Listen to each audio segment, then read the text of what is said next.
York Knicks, and he has to have the big game today if the Knicks are to win this must game. They call him magic at Madison Square Garden. Monroe, so inventive with the basketball, always doing new things. And the other half of New York's Rolls-Royce backcourt, Walt Frazier, who played a superb game Thursday night as the Knicks even the series and forced this showdown today in Houston. The New York guards will have to try and stop 5'9" Calvin Murphy of the Rockets, the smallest player in the NBA, and yet one of the most explosive. Up front, the key player in the Houston offense is big Rudy Tomjanovich.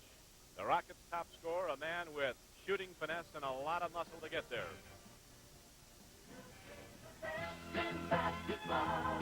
When you watch the NBA, when you watch the NBA on CBS.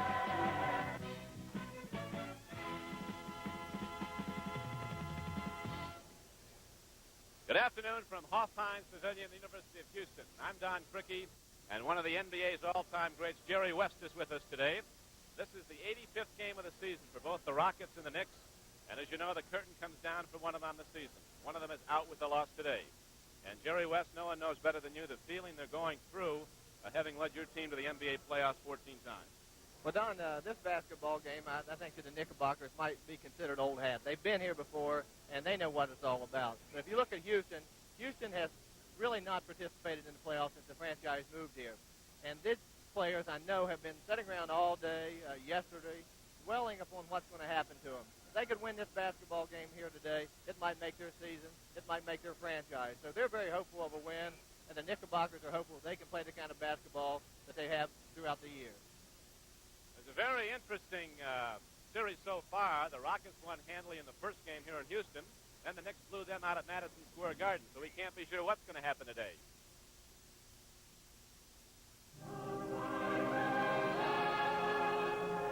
Eric is back. New Eric Tips. A long, daring shape. A big, bold taste in a tip cigar. Smoking satisfaction that's been a long time coming. Discover new Eric Tips. The most interesting idea since the blonde. Eric Tips. Natural, menthol, or cherry flavor. Bold new companion to famous regular size Eric. Fred, a volunteer fireman needs a car that starts. I recommend an AC Delco tune-up. AC Delco? Yeah, I use a matched set of parts, the type recommended for your car. Quality engineered AC Delco parts like Delco Remy points and condensers, and new AC spark plugs. An AC Delco tune-up should help improve your starting, and it can help you save gasoline. Charge it, Lou. Ask for AC Delco at tune-up time. A term you often hear in NBA basketball is matchups, how individual teams stack up against other teams player for player. And there are some interesting matchups in this game and some overmatches. There's certain disadvantages both these clubs will find themselves in. And, Jerry, I know the backcourt's one of them. That's right. New York feels that they have a very definite advantage back there, size-wise and also in ability. Here's one of the really disadvantages for Houston. Earl Monroe driving around to Calvin Murphy. He has got a big size advantage. You'll see a lot of Monroe going against Murphy. Here's a guy that I think could come up with a Super Bowl game, maybe win the ball game by himself. Walt Frazier, great penetration shot, and you're going to see a lot of him today. Okay, here's New York's offense getting in motion again. The man has shot extremely well the last part of the season for the Knickerbockers, John Gianelli. Here's Houston. Murphy's great ability, of course, his speed and his great ball handling ability, blows by Earl Monroe for his basket. Okay, Tomjanovich, Rudy Tomjanovich, one of the great forwards in the NBA today, super scorer, and here he makes a drive with a short hook shot for the basket. But here's the thing that he does best, just as well as anyone in the NBA, is outside shooting. A tremendous shooter, and Houston feels that he can match anyone in that department. Jerry, last Sunday, when we had that big doubleheader that decided the final playoff spot in the East, you predicted the Knicks would beat Buffalo and that Kansas City would beat Cleveland. That turned out to happen. What about today? Well, I really feel that you play the whole season for the home court advantage. Houston won the first ball game here handily. The Knicks won the first ball game in New York handily on their court. So maybe the home court advantage will work again today. But I really feel that New York has one great advantage. I really think that their backcourt is extremely difficult to contain against any ball club, particularly here against Houston's backcourt. But I think it's going to be a great ball game. It's going to be a very, very aggressive defensive game on both teams' part, and I think that's what Houston doesn't want to do. They don't want to allow New York to control the tempo early in the ball game. And they're all professionals, obviously. How tight do they get in a game like this, though? You got to win this one. Everything's on the line. Listen, if a player doesn't say he's nervous, he's not telling you the truth. I know all these players are ready to play the basketball game. If you watch the New York Knickerbockers warm up, there wasn't very many smiling faces out there. And Houston, they were laughing and carrying on, but I think that they were more nervous than New York, to be frank with you. Okay, we're just about set to go. The New York Knicks going through their final warm-up paces. The Houston Rockets on the home floor. Game 3, and they both got to win it. Only one will. These days we're all making our little sacrifices. But I keep up appearances by continuing to buy Hager slacks. Even mix and match them with a new Hager top to give me a versatile wardrobe for $40.50, sir. Some luxuries one simply can't afford to give up. Isn't that right, Max? Hager slacks of low-luster Dacron polyester from $12. And now Hager tops, $25 and under. So who says the cost of looking good is going up? Thanks, Hager. In the tradition of the world's most famous motorcycle, Harley-Davidson, two more expressions of engineering excellence designed for the man who won't settle for less. The Harley-Davidson SX-175 and SX-250 on-off-road machines. Take your choice, the SX-175, the SX-250, for the rider who demands the best, the Harley-Davidson man. See the yellow pages for your AMF Harley-Davidson dealer. NBA playoffs will continue following this word from your local station. Athletes speak out on the Olympics and a report on affluence in Appalachia on 60 Minutes tomorrow on CBS. Nothing like Michelob, eh? Well, son, here's to your new job.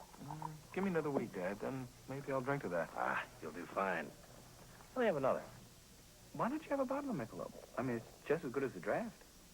Oh, sure it is. Michelob on draft. Well, Michelob is great, whether it's on draft, in bottles, or in cans. No matter how you drink it, it's always an unexpected pleasure. Now I'll drink to that. Mail call, your magazine, my magazine, your bank statement, my bank pack statement. Still only paying $2.50 a month at European American? Nope. Aha, I knew it. Now I only pay $1.50. Then you're getting less. Nope. Still unlimited checking, personalized checks, a free safe deposit box, and lots more. I even qualify for preferred loan rates. $1.50? I just keep $1,000 in a European American savings account, earning interest. And you get bank pack for $1.50? Hey, maybe I should switch. Okay, you cook. European American, member FDIC. Channel 2, New York.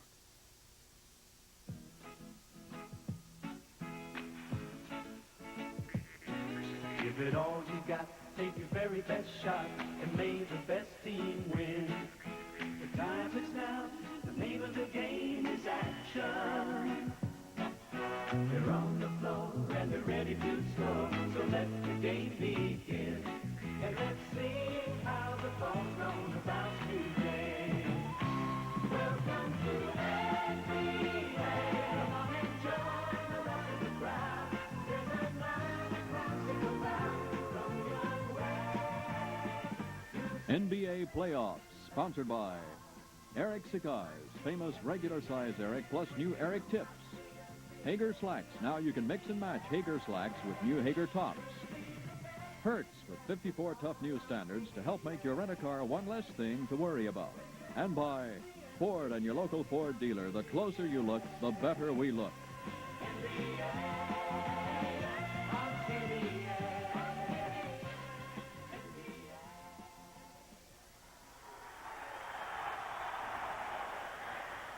Back live now at Huff Hines Pavilion, University of Houston. There are the Houston Rockets playing before this sold-out arena. As their starting five is introduced, they'll have in the back line Calvin Murphy and Mike Newland. Kevin Cunard is the center. Rudy Tomjanovich and Ed Ratliff are the frontline players, and here are the New York Knicks. Huddling around head coach Red Holtzman. They are coming off a 106-96 win in Game 2 of this best-of-3 series at Madison Square Garden. A game in which the Knicks led at one time, as you know, Jerry, by 23 points. It's really been tremendous contrast in the first two games. Each team has won handily once. Well, that's what seems to happen, Don, in home court advantages, and particularly in the playoffs. this basketball game today with the Knicks playing here in Houston, I think you're going to see them try to do the same kind of thing that they were doing in New York. They jammed the middle, made Houston go outside with a lot of their shooting, and Houston wanted to advance the ball down the floor rapidly, and they weren't able to do that in New York. The officials for today's game with the ball is Gerald Garrison, and behind him is Manny Sokol. The alternate is Lee Jones. The Knicks will start Walt Frazier and Earl Monroe in the back line. John Gianelli will jump center, and the front court players, Bill Bradley and Phil Jackson. The Houston Rockets in white. Here is a tap controlled easily by Cooter, goes to Ed Ratliff, a second-year player, two-time consensus All-American at Cal State at Long Beach. Ratliff looks inside. Cooter is moving from side to side of the lane. Here they go now to Lula, shooting up inside on Walt Frazier. Rebound tapped out to Monroe, and the Knicks are running. Earl Monroe with Frazier on the right flank. Earl Monroe sees the Rockets with a defense back, and so he goes to a pattern offense. New York early in the basketball game, they always seem like they try to run a play for the center, but it looks like to me that they're trying to get their guards in low. And as we mentioned, here's Earl Monroe against Calvin Murphy. We're going to see a lot of this today. Calvin Murphy making it tough for Monroe to get off the shot. He missed it all, and the loose ball is taken down by Ratliff. He's 6'6", but he can play in the backcourt. Ratliff against Bill Bradley, and Ratliff takes it inside, goes to Newland from 25 feet. Rebound down to Bill Bradley, and Knicks come back down the floor. We don't have a point up yet. Opening moments of the first quarter. The third and deciding game of this best-of-3 playoff. The New York Knicks and the Houston Rockets. Now, a loose ball is picked up by Calvin Murphy. Up court to Newland. Gianelli's inside. Newland drives on him, feeds off to Tom Janovich. And Rudy T puts up the first 2 points of the game. Well, if you notice what Houston's going to try to do, they're going to get the ball down quickly before New York will set the real good defense. If they can do this early in the ball game, I think they can somehow develop a tempo that will be good for them and not for the Knicks. A foul call. The foul is on Kevin Kunert for holding Gianelli. That's the first foul of the game, so the Knicks inbounds the ball. Here is Frazier trying to move on Kunert, brings it back outside, loops it into Gianelli, an overmatch against Newland. But John Gianelli took an extra step before he released the shot, and so the ball turns over to Houston. You'll watch a lot of times in this ball game, Phil Jackson will set a lot of screens for Walt Frazier. They'll play a lot of two-man games in this ball game today. Tom Janovich given a clear sign. He loses the ball to Phil Jackson, who slaps it away up court to Bill Bradley. Bradley leads the break down the middle off to the three-man Monroe. Looking to shoot off the baseline. Newland cuts him off out to Frazier from 15 feet. The game is tied at 2.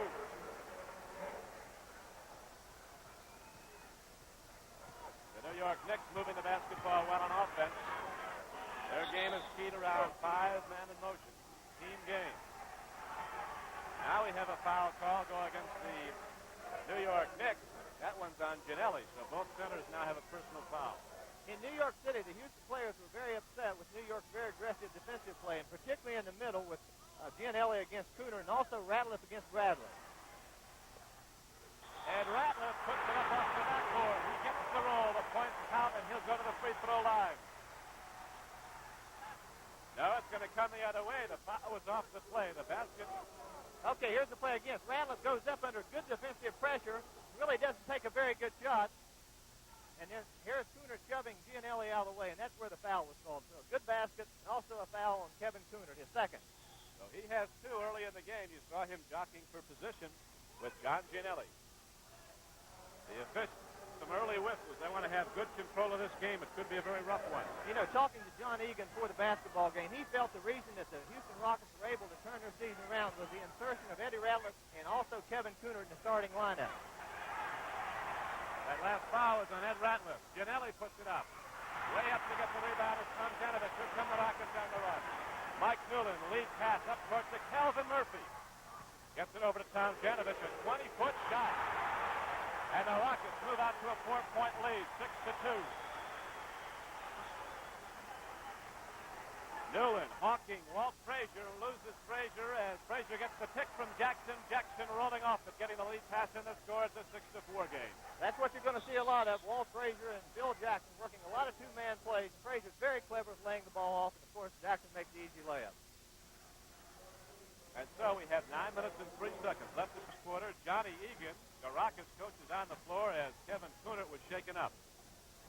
You know, the floor here in Houston is completely different than most NBA floors. They play on the university floor here at the University of Houston, and it's a tartan floor, and the surface is a lot different for the players to get used to. I asked some of the Knicks players before the ball game, and most of them, to a man, don't like the floor. It's hard to stop on this floor. Well, it's not hard to stop, but you have to get used to stopping correctly on this floor. Mike Newland, a 6'4" guard out of Utah with the ball. He's matched up against Walt Frazier. The Rockets stack 2 men to the left of the lane. Outside comes Ratliff. Inside goes Tom Janovich. The open lane is left clear. Ball is knocked free, and Frazier comes down court. Leads to Ginelli. And Earl Monroe puts the ball up off the run. Doesn't get the roll, and down the rebound again off the defensive board with Tom Janovich. Here comes Newland looking for the lane. It is shut off nicely. On a switch off, Frazier takes it up. Tom Janovich is again left free from the outside, and again he bangs and takes it for Houston. This man is one of the great percentage shooters in the NBA, and he's going to do that consistently if he gets that kind of shot all the time. Well, he already, Jerry, has 6 of the 8 points the Rockets have put up. Now here's another whistle from underneath. And we're apparently going to have a call against the Houston Rockets. Very, very spirited crowd here in Houston. Well, here it is again. Monroe going against Calvin Murphy. Notice him trying to back him in. He turns and reverses. He looks like he's going to have to shoot the ball. And Newland hits him right across the arms, even though the people didn't think he fouled. Earl Monroe at the free throw line for the New York Knicks. It's now an 8-5 game Houston. As you see, Monroe with his best scoring average since he joined the Knicks in 1971 from the then Baltimore Bullets. Almost 21 points a game. Misses the second. It's 8-5. Here come the Rockets in white. Mike Newland in the backcourt. Phil Jackson doubling up on him. Almost stealing the ball. Now they go to Calvin Murphy. Earl Monroe loses him, and Calvin Murphy takes it down the baseline. Takes it back to the basket, tipped in by Ed Ratliff. That was a sensational play by Eddie Ratliff. Calvin Murphy missed a relatively easy shot, and the reason he missed it, he had a very bad angle driving for the basket. But Eddie Ratliff made a super tip with his offhand. Bill Bradley, 20 feet away, and Bill Bradley is right on time for the Knicks and against the 3-point difference. The Rockets lead 10-7. Back again, Red. The first point of the game for Bill Bradley of New York. Calvin Murphy feeds off to Tom Janovich. Backing 2 men to either side of the lane, looking for the double screen. Here is a tip out, and Coonert comes down with the tallest man on the floor at 7 feet. And the ball goes back the other way as Newland loses control, trying to go down the baseline. The Knicks will inbound the ball, and the Rockets are now going to put backcourt pressure on the New York guard. It doesn't do much good to put pressure on these 2 guards. These guys can really bring the ball to the floor. There's Hawthorne Wingo, and he's played a big hand in the victory in New York the other night. You know, also speaking of the New York players, it seems to me that one thing that New York wants to do, and they will try to do, is they'll try to come down and work some time off the clock. Houston gets the ball down rather quickly, and they're also mistake prone. They're one of the leaders in the league in turnovers. And what's going on here, some of the players feel that there's probably not enough air in the ball or too much air, and particularly on this court, the ball bounces very true on this court. It's not like some of the portable courts, and they're trying to find a basketball they like. Most players don't like a new ball. They like an old ball that's been used a lot.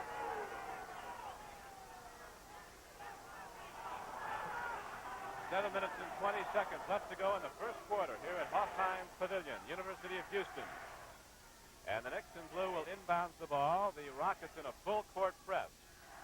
One advantage, if any, against good backcourt players like this, at least it slows them up bringing the ball up court, and they use up some of that shot clock. But Frazier, as you pointed out, Jerry, breaks the press easily, goes behind the back. And now Phil Jackson comes out high, looks for motion from the weak side, away from the ball. And again, they go back out to Monroe to Frazier. Against Tom Janovich, gives away 3 inches, doesn't go for the shot. Here's Monroe against Calvin Murphy. Calvin Murphy got the ball going up. Tipped by Coonert, picked up by Tom Janovich. And again, the Rockets have that checkmate in the middle on defense. They're shutting off the middle. Calvin Murphy from way out, and Jackson clears for New York. Bill Bradley looks up court. Half-court pass to Monroe. Inbounds the ball, but he stepped out of bounds while doing so. You know, one thing that the Knicks should be able to do pretty well, and in the victory in New York, they were able to do it. And when they get the rebound, if they'll look down quickly, they should have a lot of chance for fast break baskets. All right, with 43 seconds left to go in the first quarter, they want to talk it over. And the score is Houston 10, the Knicks 7. Tony? For your vacation, Hertz has more of what you need. more economy-size cars. Ford Pintos at $9.99 a day, plus mileage and gas. Four-door Mavericks at $13.99, plus mileage and gas. Rent for a week and get unlimited mileage. To get these non-discountable rates, you call Hertz or your travel agent for a confirmed reservation. Rates apply at most, but not all locations, and exclude Manhattan. Hertz has more of these cars than anyone. Number one has more of what you need. Ford announces a no-nonsense $250 off the sticker price on not just any new car, but America's best-selling newcomer, Ford Granada. In a limited edition you can order now. Specially equipped with new exterior trim, a new bench seat and vinyl door trim. Also $250 off on limited edition Granadas with options like air conditioning and power steering. Comes in 3 feature colors in 2- and 4-door models. Quantities are limited, so see your Ford dealer and order fast. Ford means value. Look close and compare. $250,000 will be on the line on April 26th when the tennis world focuses on Las Vegas for what a lot of people have been calling the heavyweight championship of tennis. That's the day when Jimmy Connors, the hottest name in the sport, takes on the great champion he has never been able to defeat, Australia's John Newcombe. It's a match that continues to be a center of controversy, and we'll be keeping you posted on events leading up to the match as they unfold. But remember, Saturday, April 26th, that's the big day for the Newcombe-Connors Challenge match here on CBS. In the first quarter of this must game for both teams, the best of 3 with the series tied 1 game apiece. The Houston Rockets lead the Knicks 10-7. Ratliff can't find a free man, throws it up.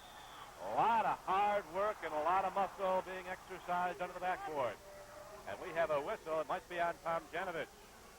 It's his first. He's a rough player. He is a great player, and he's a very aggressive board player. On that particular play, Phil Jackson had him blocked out real well.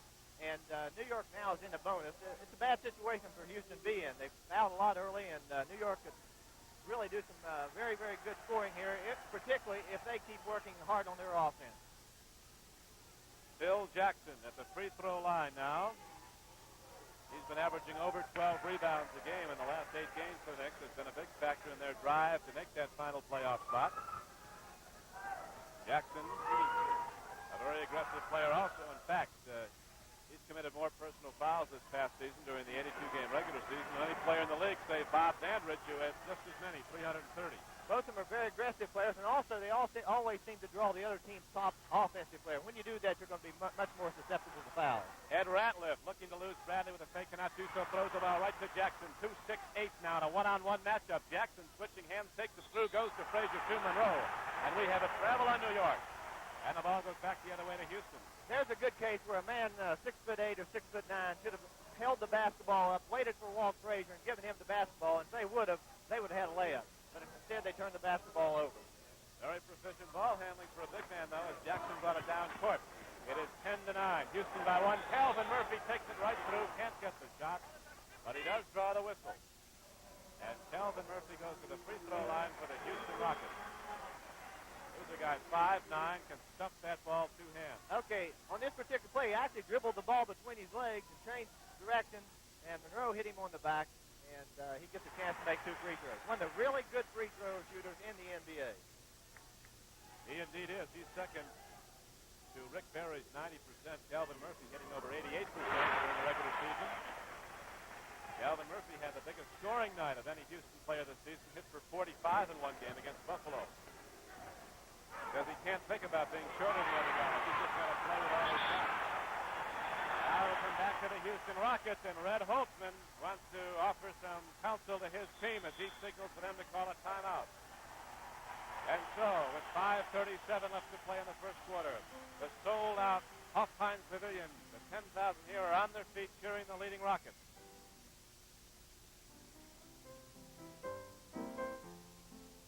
I was 10 when my father started saving for my college education. Brian, he said, you're going to have it better than me. You just do the studying, and I'll do the saving. He got it all planned. There's only one thing he didn't plan. He didn't plan on dying. When a man dies, his dreams don't have to die with him.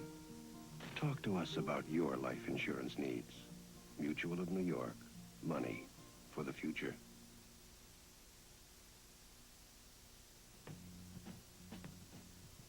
This is one of the best-known symbols in America. but not every American knows what it is. STP oil treatment mixes with the oil in your car and helps protect your engine from friction and wear better than the oil without STP. You add it to the crankcase when the oil is changed and the first time your oil is down. STP oil treatment. It helps your oil do a better job.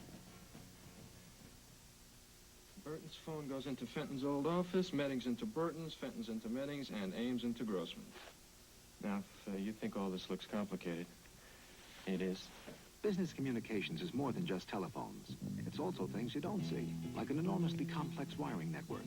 When you come to the Bell system, we take total responsibility for all of it, 100%. I'm sorry. Mr. Medding wants his old office back. Who knows more about phones than the phone company?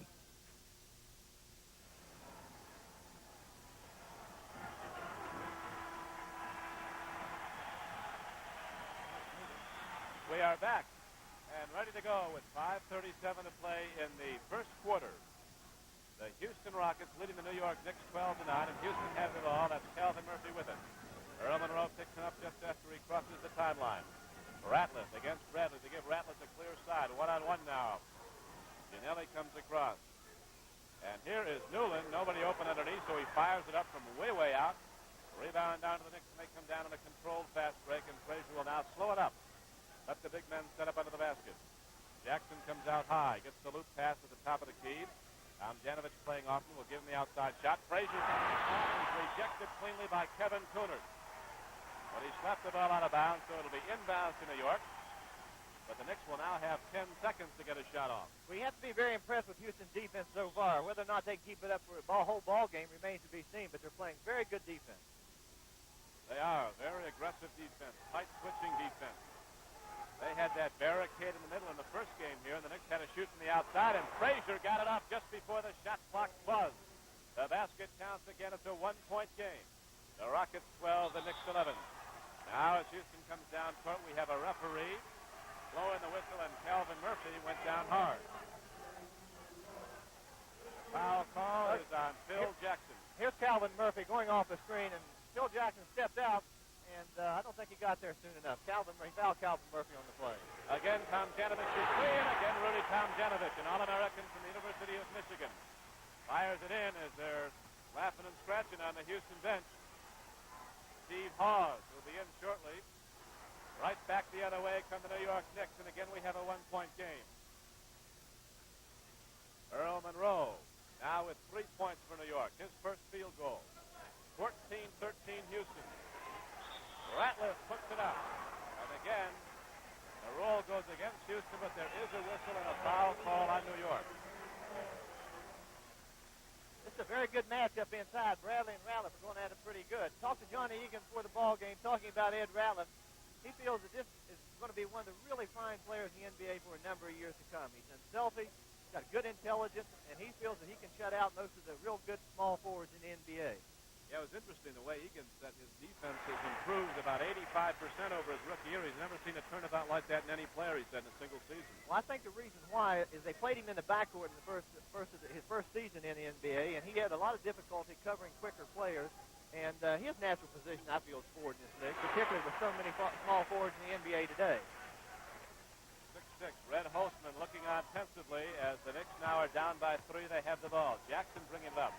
As he took it up unimpeded as there was a press against the 2 Knicks guards. Jackson goes to Bradley coming across. Monroe is trying to work down low against Calvin Murphy, and Calvin hooked him and is called for the foul. They're bringing Monroe way down low off the baseline, trying to get that overmatch as Johnny Egan on the right, his coach, assistant coach, Larry Siegfried, the counterparts of Red Holtzman. Well, there's a very smart coach, Red Holtzman. He's done a great job for a number of years in New York, and doesn't say very much, but this man does a tremendous job. Earl Monroe hits the free throw. He now has 4 points. The Knicks trail by 2 at 16-14. Very good free throw shooter also. 2 of the better free throw shooting teams in the NBA playing here today. Seems like everybody that comes up to the line once you get in the playoffs is an 80% shooter. It seems like all the good teams in the league shoot well from the field and also well from the free throw line. Calvin Murphy going to the outside. Inside to Tomjanovich, laying it off glass. The basket will go.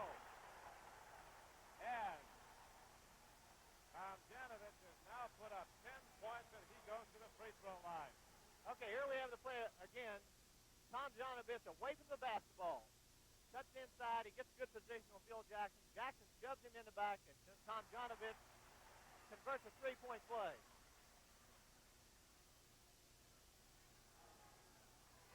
Walt Frazier brings the ball up court. Looking inside, now to Monroe, matched up against Calvin Murphy. 3 minutes and 28 seconds left to go in the first quarter. Bradley at the top of the key goes to Jackson inside to Gianelli against Ratliff on an overmatch. And John Gianelli spins up and can't get the shot. Couldn't rebound. Houston keeping the pressure on. Mike Newland comes down court. Gives the ball to Tom Janovich, and Tom Janovich tries a long line drive shot. Can't get it. But now with the offensive rebound as Ratliff loses the ball to Monroe, and we have a foul call. Eddie Ratliff made a super play. He was one man against three there, and he came up with the ball, and then he commits a backcourt foul. Okay, he loses the basketball to Monroe, and here's the foul. Reaches around, backcourt foul. Monroe has 3 chances to try to make 2. Earl Monroe at the free throw line. Led the nation's small colleges at Winston-Salem. Went to the Baltimore Bullets as their #1 draft choice. When he came to the Knicks, a lot of people thought the only way he and Frazier could play in the same backcourt would be with 2 basketballs, but to their credit and to Red Holtzman, they formed one of the best backcourt alliances in the league. Well, I really believe that good basketball players can play any kind of system and with any players. And Earl Monroe's a good basketball player, and Walt Frazier's a good basketball player, and that's why they're able to do it so well. They really teamed up, and that's where the Knicks get most of their points from the backcourt players. Monroe and Frazier. Look at Calvin Murphy, way up, but he can't get the shot. He's been cold.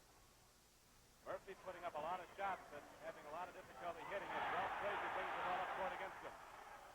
Now, Earl Monroe puts on all those herky-jerky moves. The basket doesn't go, but Monroe draws another foul. Houston, they're digging themselves a hole in this basketball game with their constant fouling. All their players are going to be in foul trouble very shortly. And really the only way New York's been able to stay in this ball game so far has been their ability to get to the free throw line. Here's Monroe cutting inside, draws the crowd, and Cooner hits him with the body, and of course Monroe continues with the shot. Monroe had a disastrous game in the first game here on Tuesday night. Put the ball up 20 times from the field, hit only 5 shots. And Bradley, who's had big games all season long against Houston, shot just as poorly. That's where the Knicks really didn't get the point production from Bradley and Monroe. And Monroe already now in this game has 9 points, and it's a tied game at 19. Now we'll have another foul call, and this one goes against the New York Knicks. John Gianelli gets his second. Houston is going to bring Steve Halls off the bench, and he's going to spell Kevin Cunard after he shoots these 2 free throws. But as we mentioned previously, boy, there's a lot of really rough play going inside, particularly at the center position and also between Bradley and Ed Ratliff. They're doing a lot of shoving in there. Big Kevin Cunard, in the space of 1 year between his sophomore and junior years in high school, he went from 6'2" to 6'10". He's worked hard with weight. That's growing fast, isn't it? Fast-growing baby. 8 inches in a year. That felt rather awkward going to school with someone a foot shorter than you. 1 of 10 children every morning. He'd come down to the breakfast table. How much bigger are you, Kevin? Here is Earl Monroe doubling up on him. He still gets the ball free to Bradley. Basket does not go. The basket does not go. We have a 3-second violation signaled against the New York Knicks. And so the ball turns over to the Houston Rockets. They're in the lead by a single point, 20 to 19. You know, the New York guards are really playing a lot of one-on-one basketball. They do it very well, but what they do is when you have a double-team situation where they're trying to help Calvin Murphy on Earl Monroe, and they'll pick out the open man, and New York does that really very, very well. Here's Steve Hawes in the game. Out to Tom Janovich. They're conceding him the outside shot. He hit 3. Now he misses 2 in a row. But Mike Newland outfights Frazier for the ball. Newland puts it up. Doesn't get the shot, but again we have a foul on New York. Both teams over the limit here in the first quarter. John Gianelli now has a problem, and Neil Walker's coming in. Okay, here's the play again. Gianelli goes for the fake, and of course, Newland kind of jumps into him a little bit, and he's able to draw the foul.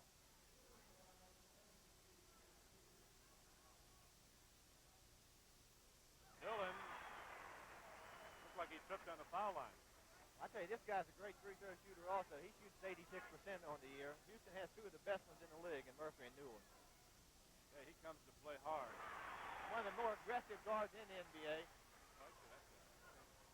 Very bright guy. He was a Dean's List student, a Rhodes Scholar candidate at Utah. Will work towards his master's degree in English. Here is an inside pass to Hawthorne Wingo. Wingo working around the baseline, spun off and got free and gets his first points, and it's a 22-21 game. The Rockets by 1. Ratliff goes inside, loses the ball, picked up by Newland, who gets it off the speed hard. And the big guy from the University of Washington banks it in, and the Rockets have a three-point lead, 24-21. Monroe now, part of the Knick game plan, very obviously. Send Monroe against Murphy, and Monroe throws it in, goes down hard. Calvin Murphy comes right back the other way, and there's a trip called on New York. I tell you, these two guys have really been going at it. Murphy's been bumping him all over the floor, and of course Monroe with a little retaliation. I don't think he meant to trip him on that particular play. But it's very, very frustrating for the officials, I think, to let the kind of defensive play going on out there to continue. If they don't, they'll never get control of this game. That was the second personal foul on Earl Monroe. And so Calvin Murphy with the Knicks over the limit now will shoot the penalty shot. We're less than a minute to go now in the first quarter, 54 seconds. It is a 26-23 game. Houston is in the lead. Calvin Murphy has 4 points as Frazier cautiously brings the ball up front with his back to Mike Newland. Looking for the pick now, he goes to Monroe, shooting over Calvin Murphy. Earl Monroe can't hit the shot. Tom Genovich clears here as Ratliff leading the fast break. Knicks getting back nicely. Set off the rocket break, but Calvin Murphy takes it right through. Too much on the shot, and Hawes down the offensive rebound.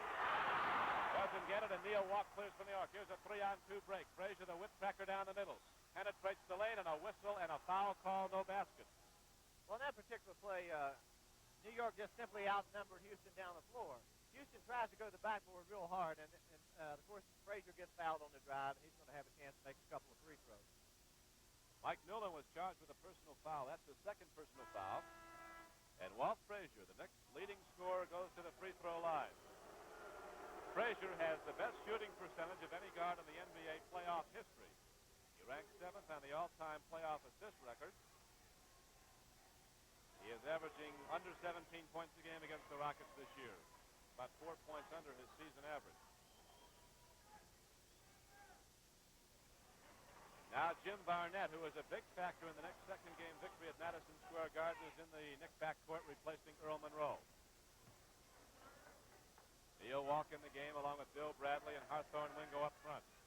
The Rockets going with Murphy, Newland, Ratliff, Hawes, and Tom Genovich. Schooner is on the sideline. Calvin Murphy drives inside, gets the ball up over 6'11", Neal Walk and scores. That was the last play of the first quarter. Little Calvin Murphy makes the last play a big one as the Rockets take a 28-25 lead. This little guy can ignite a whole team.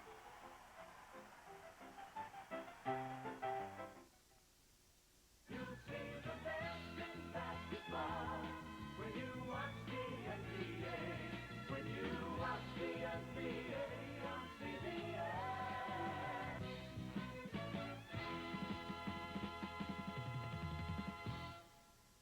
You can buy a powder to help keep your feet dry, and you can buy a cooling foot refresher, and you can buy an athlete's foot treatment.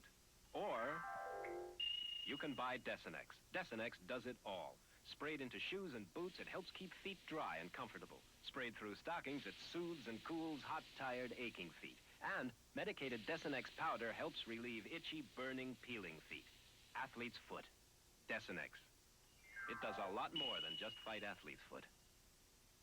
Announcing not just a sale, but a way to get a special price on America's best sellers. A bestsellers sale at your Ford dealer. Get a special price on a specially equipped Mustang II, America's best-selling small luxury car. On Maverick, traditionally America's best-selling four-door compact. Or choose Pinto, America's top-selling small economy car. Your Ford dealer has been given a special incentive to give you a good buy on America's best-selling lowest price lineup. Ford means value. See your local Ford dealer. Look close and compare. Gloria, I have to get back to the bank. So we can reject some more loans. At Manufacturers Hanover, making loans is one of the reasons we're in business. You love to use that little stamper that says, no loan, don't check. We don't make any money turning people down. Manufacturers Hanover makes over 2,000 loans a week. Hey, buddy boy, can you make a 2001? Manufacturers Hanover. It's banking the way you want it to be.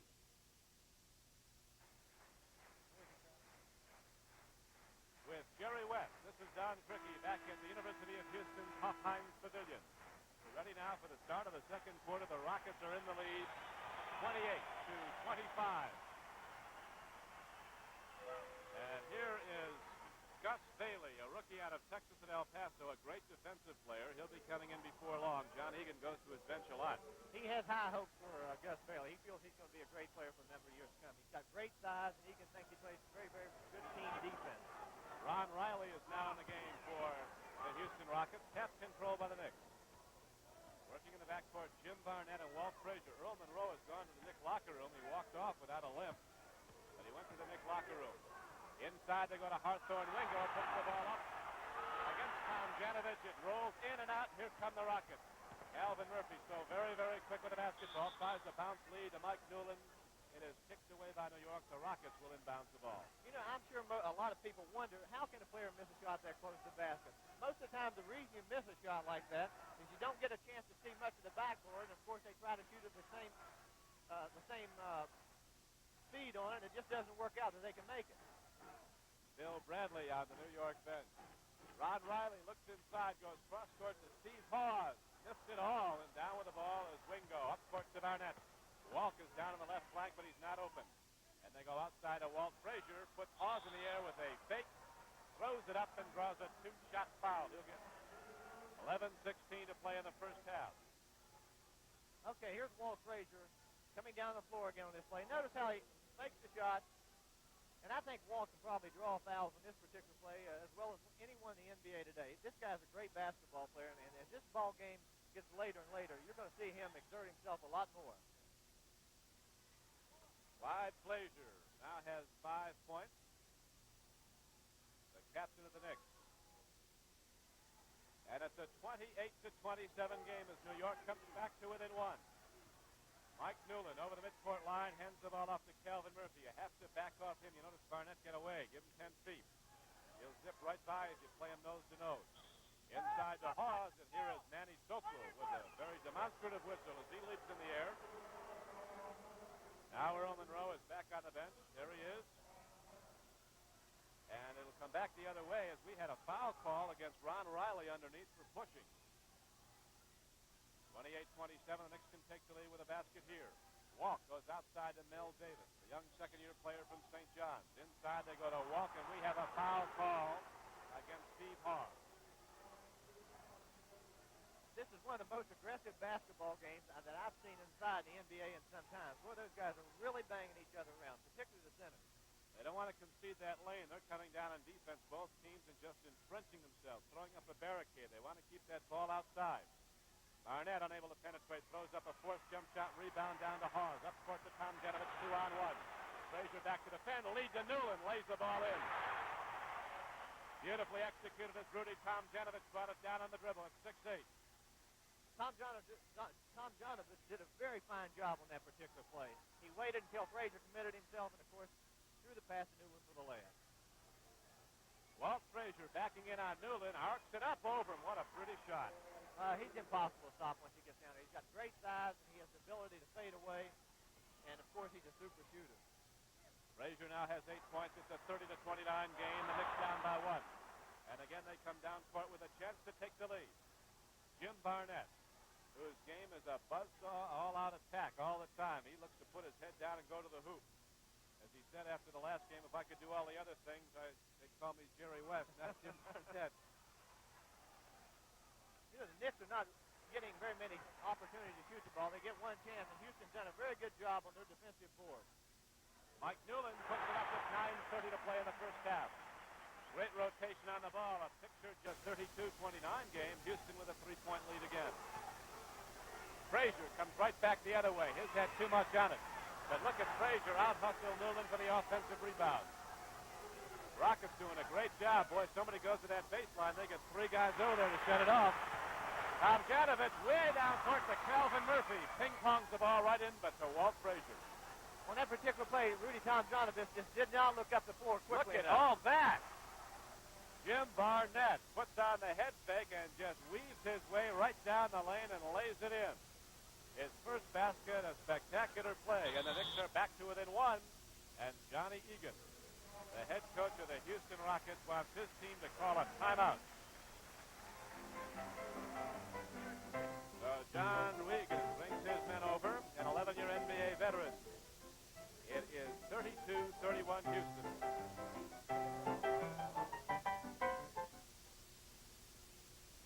Old Launchpad 19. I don't have to tell you that my Gemini flights from here took expert planning. But so does the proper handling of your family's financial security. You really need the expert guidance of a trained life insurance representative, especially one who's experienced in related financial matters. I recommend that you see someone from Mutual Benefit. Get expert help. Mutual Benefit. You take care of today, we'll take care of tomorrow. In the Caribbean, where we blend Dutch Master cigars, our master blender, Augusto Santiago, meets the tobacco person. Before he accepts, he tastes it 3 times. First with his nose, then with his touch. Then he wraps a leaf around his cigar and tastes it with his taste. Now you know why a Dutch master like our president is worth more. There really are masters at Dutch Masters. CBS will be continuing its coverage of the NBA playoffs next weekend in extensive style with 5 big games.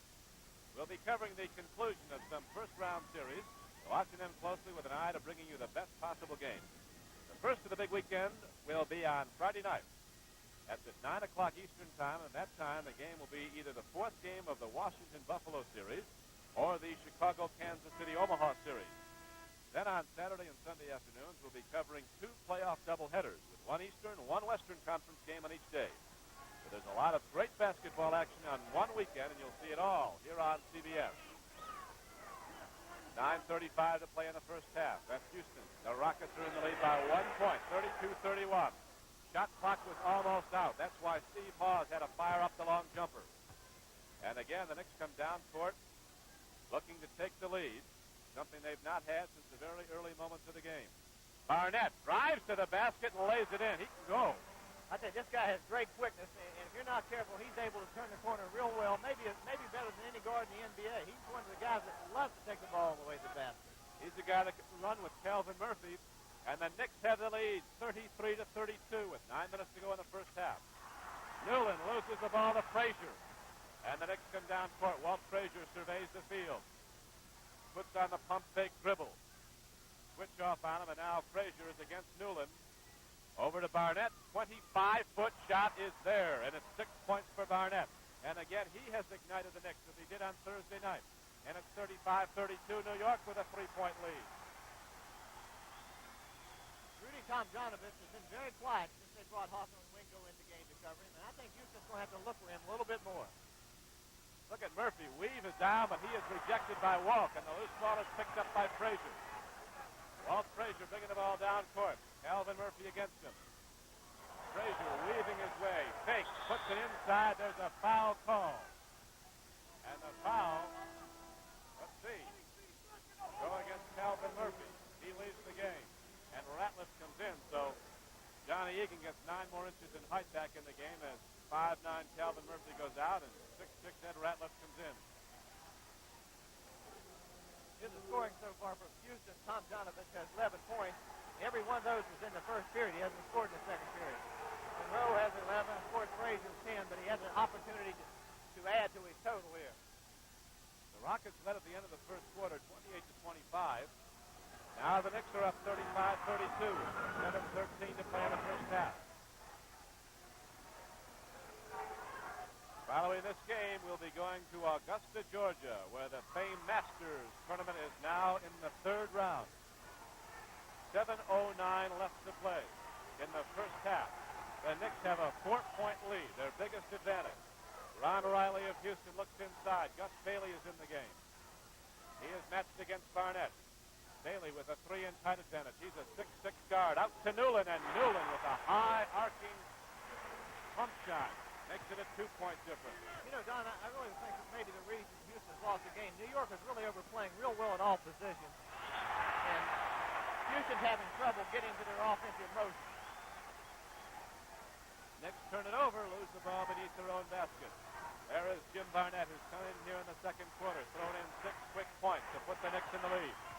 But now it's just a 2-point lead. And Houston can tie it up with a field goal here. They go out to Steve Hawes. Line drive, jump shot from the big man, knocks the game at 36.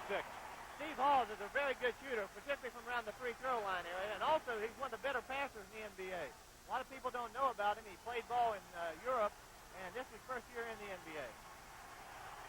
Phil Jackson back in the game for New York, working against Ron Riley. The spinning hook shot doesn't go. Fight for the ball, and Hawes gets it. Goes to Newland. Right by Frazier with a switch hand dribble, and Newland puts it up off the run. No foul. But Newland outfights everybody and gets the free ball. 5 minutes and 50 seconds left to go in the first half. Newland working to get the inside shot. Will have a foul call against New York. Newland made a very good play on that particular drive. But the thing he should have done, he should have shot the ball up to the basket. He would have gotten two free throws, but he elected to pass the ball off, and of course he doesn't get the 2 shots. Neil Walker is charged with a foul. There was first team foul of the second quarter against the Knicks. So now we have 5 minutes and 43 seconds left to go in the first half as Red Holtzman's on his feet, his squad all tied up with Houston at 36.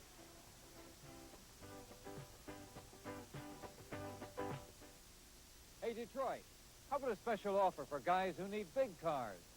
Ford presents a new limited edition Ford that's sticker priced at least $332 less than full-size Fords have been. It comes with automatic transmission, power steering, power brakes, steel-belted radials, and more. There's also a lower-priced limited edition of America's favorite full-size wagon. But quantities are limited, so order now for best selection. Ford means value. See your local Ford dealer. Look close and compare. Tools are my living. I use 3-in-1 oil to help prevent rust and keep my tools working better and lasting longer. Here's a tip. These 2 workmen have identical saws. We'll wipe this one with 3-in-1 oil.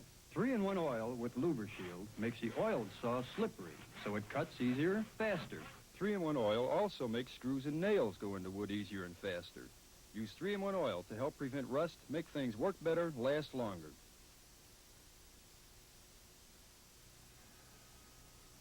Tomorrow, the NBA on CBS moves to Kansas City for coverage of the Western Conference Playoff Series between the Chicago Bulls and the Kansas City Omaha Kings.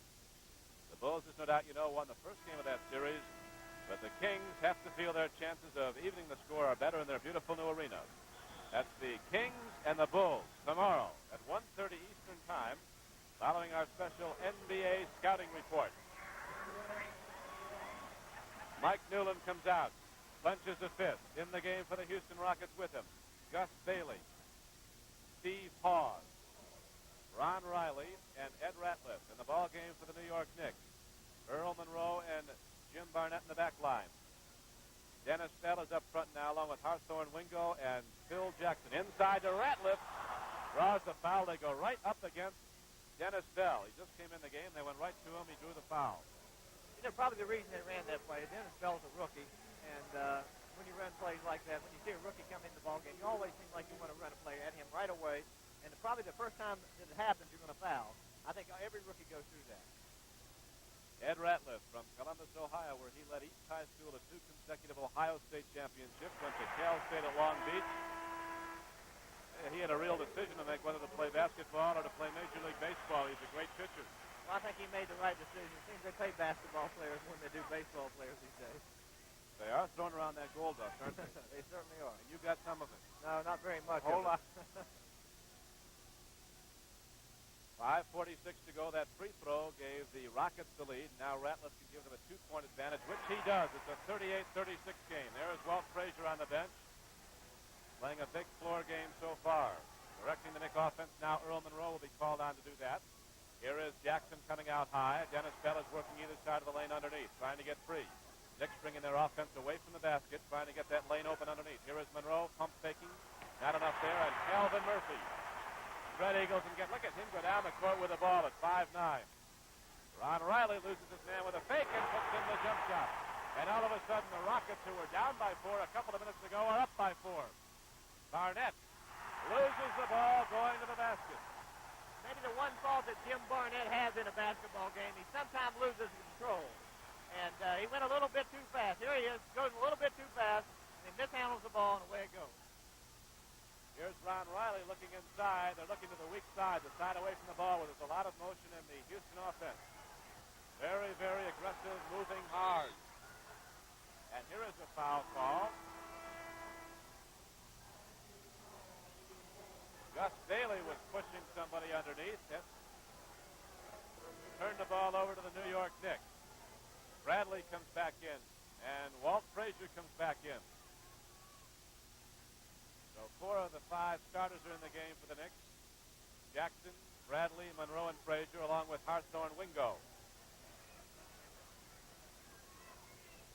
It is 40-36. The Rockets are in the lead. They led throughout the entire first quarter, had a 3-point lead at the end of the first 12 minutes. Frazier behind the back. Out to Bradley, and Bill Bradley gets the free shot, makes it good. One of the great things about Walt Frazier, he seems to draw a crowd of people out there, but when he does draw a crowd of people, he gives it up to someone that's open. And I think it's really a great test of a good basketball player. Steve Hawes is left free. He shoots that like you used to, no arc. That guy can shoot the basketball. He's a good player. 42-38. A 4-point lead for the Rockets. Fighting hard for those loose balls. Jackson and Ron Riley work for it. And what are we going to have here? Looks like it might be a foul call. It is on Phil Jackson. That's Phil Jackson's third foul. And New York is also starting to get some players in foul trouble. And this basketball game means so much. These players are so aggressive today. It'd be a shame that if every team will lose all the good players. 4 minutes and 7 seconds left to go in the first half. It is 42-38. The Rockets with the lead and the ball. Ratliff coming out against Bradley. And here is another whistle underneath. Official Darrell Garrison blows the horn underneath. Offensive foul is the call. Offensive foul on Steve Hawes. That's 2 offensive fouls he's had in the last couple minutes of this ball game. The reason for these offensive fouls, Houston tries to run a lot of plays with their center involved in setting screens, and sometimes they don't get stopped real well, and of course the officials are watching for that. Neil Walsh looking for a shot, puts up his first shot of the game, and it's a good one, and now it is a 2-point advantage for Houston, 42-40. We are down to 3:35 left to go in the first half. A clean reject by Walk underneath, but Calvin Murphy gets the ball, goes to Ratliff, and he drives the baseline of the court, lays the ball in, and Houston leads 44-40. Ratliff now has 8 points for the Rockets. Walt Frazier looking to lose his man off of Shield, a screen from Neil Walk. Rebound tipped by Bailey to Ron Riley. And Houston comes back the other way. Red Holton on his feet, shouting out to the official. Steve Hawes still in the game for Houston. He has 4 fouls. Johnny Egan on his feet. The Rockets coach shouting out a play. He wants the number 3 called. That means get it in the basket. Houston is really looking a lot toward Eddie Ratliff inside. The foul was on Bill Bradley that time. Bradley just, here's the play. Just an overmatch inside. Bradley, of course, hacked him across the arm. Eddie Ratliff's going to have a chance to make a couple of free throws.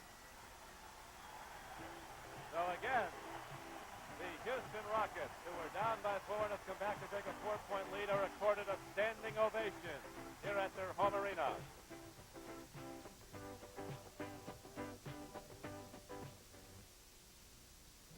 He flies to faraway places, bringing last week's letters, yesterday's newspapers, and memories of home. Now comes Miller time. Time to head for the best tasting beer you can find.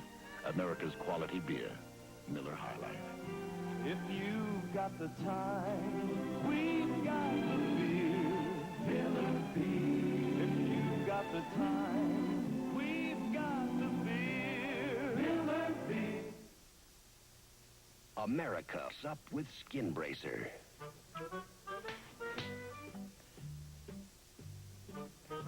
Thanks. I needed that. Menin Skin Bracer is the morning aftershave. Its skin tightener and chin chillers wake you up like a cold slap in the face. And now, the world discovers Skin Bracer. どうもそれが必要だったのさ。Janet, some Head and Shoulders? We're out of Head and Shoulders. Oh, honey. Try this new shampoo. Smells mild. Yeah, but I have dandruff. Your hair's so soft and sexy looking. But when I use my Head and Shoulders regularly, it controls my flakes and itches. Oh, this new shampoo does just as good a job. Prove that and you can have the car. New Head and Shoulders with a new mild fragrance. Where's the bus? Come on, I'll drive you to work. There you see the time left to play in the first half. And there is the count, 44-40 Houston. The third and deciding game of this best-of-3 series. The Rockets and the New York Knicks. There is Zaid Abdul-Aziz. You used to know him as Don Smith. In the game for the Houston Rockets, he is 6'10". They've got three big men they go to. And at the free throw... There you see the time left to play in the first half. And there is the count, 44-40 Houston. The third and deciding game of this best-of-3 series. The Rockets and the New York Knicks. There is Zaid Abdul-Aziz. You used to know him as Don Smith. In the game for the Houston Rockets, he is 6'10". They've got three big men they go to. And at the free throw line, Ed Ratliff. He has 8 points. You know, you mentioned they have three big men. The way every one of them is fouling so far, they're going to need them when this ball game's over. And there's been very few signs of discord between player and official. These guys know they're committing fouls. It's just a rough game. Well, the reason for it, because all the players that you mentioned are so conscious of playing good, tough defense, and that's where most of the fouling is occurring. Ed Ratliff gets them both. He has 10 points. The Rockets now have their biggest advantage of the game, a 46-40 lead. 2 minutes and 45 seconds left to go, and now the Knicks are 5 men in motion. But they lose the ball as Ron Riley takes it away. Tipped away from Aziz by Hawthorne Wingo, but the Rockets will inbound the ball. Remember the night that Zaid Abdul-Aziz got in a slug out with Luke Jackson? That was a few years ago. He was known by Don Smith then. One of the most unbelievable fights that I've ever seen or heard of in the NBA. Here is Calvin Murphy going outside to Gus Bailey down low to Aziz. No shot.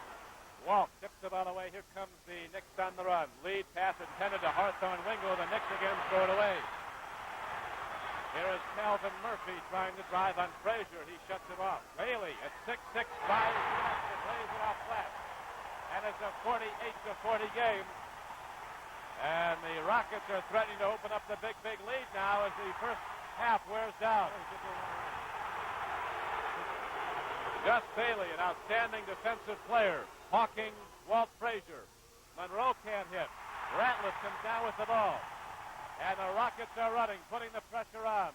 They can go up by 10 with a bucket here, and Bailey gets it off the hooking shot. And Ginelli is now going back in the game as Johnny Egan has to be delighted with what he sees now. Wingo throws the ball right over to Gus Bailey. The Knicks are breaking down. The Knicks are making mistake after mistake, and the Houston Rockets have opened up a 10-point lead at 50-40. We have 1 minute and 20 seconds left to go in the first half. Ron Riley from way out. Aziz down with the offensive board, puts it up. Yeah. We got it all working New out. York needs a timeout very badly. We've got to go get organized again. This place is an absolute din, a roar of noise. As the sold-out arena has been on its feet every time the Rockets have put on a big show, and they've certainly done it now.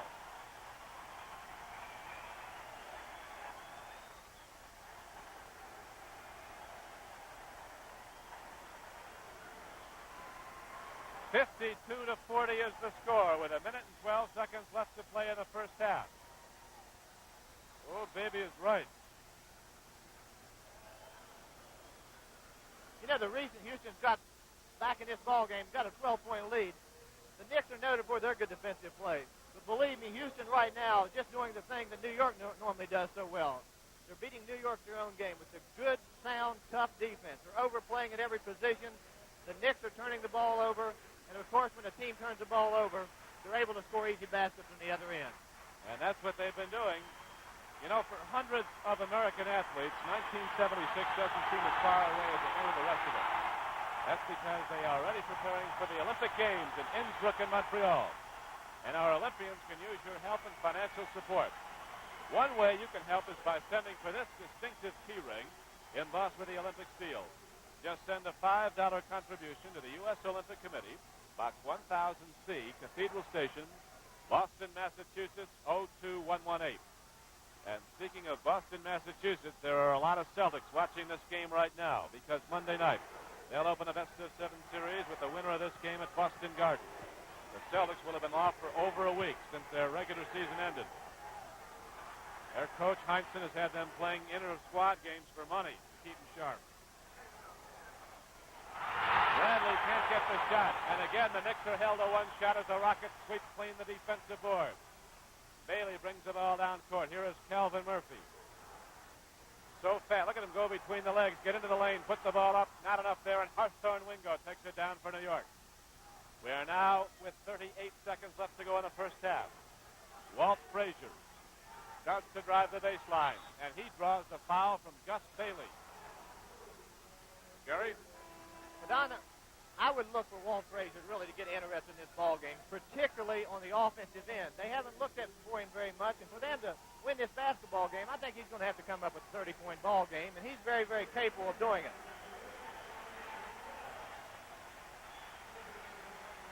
Walt Frazier at the free throw line. You see him, 13 points so far for Walt Frazier. 31 seconds left to go in the first half. The Rockets led at the end of the first quarter by 3. Then the Knicks came back, took a 4-point lead in the second quarter, and then New York started to make mistakes, and the Rockets started to capitalize, and they ripped open a 12-point lead. It is down to 9 now, as we have 21 seconds to go. In the first half, 10 seconds now on the Houston shot clock. They'll run it right down. Rudy Tomjanovich puts it up, 3 seconds to go. Up court to Aziz. He puts it up. This will count if it goes in, and the big guy is on fire. Houston can do no wrong the first half. So the buzzer sounds. The first half ends. A spectacular run down the stretch by the Rockets puts them in front 54-43 as they go to the locker room.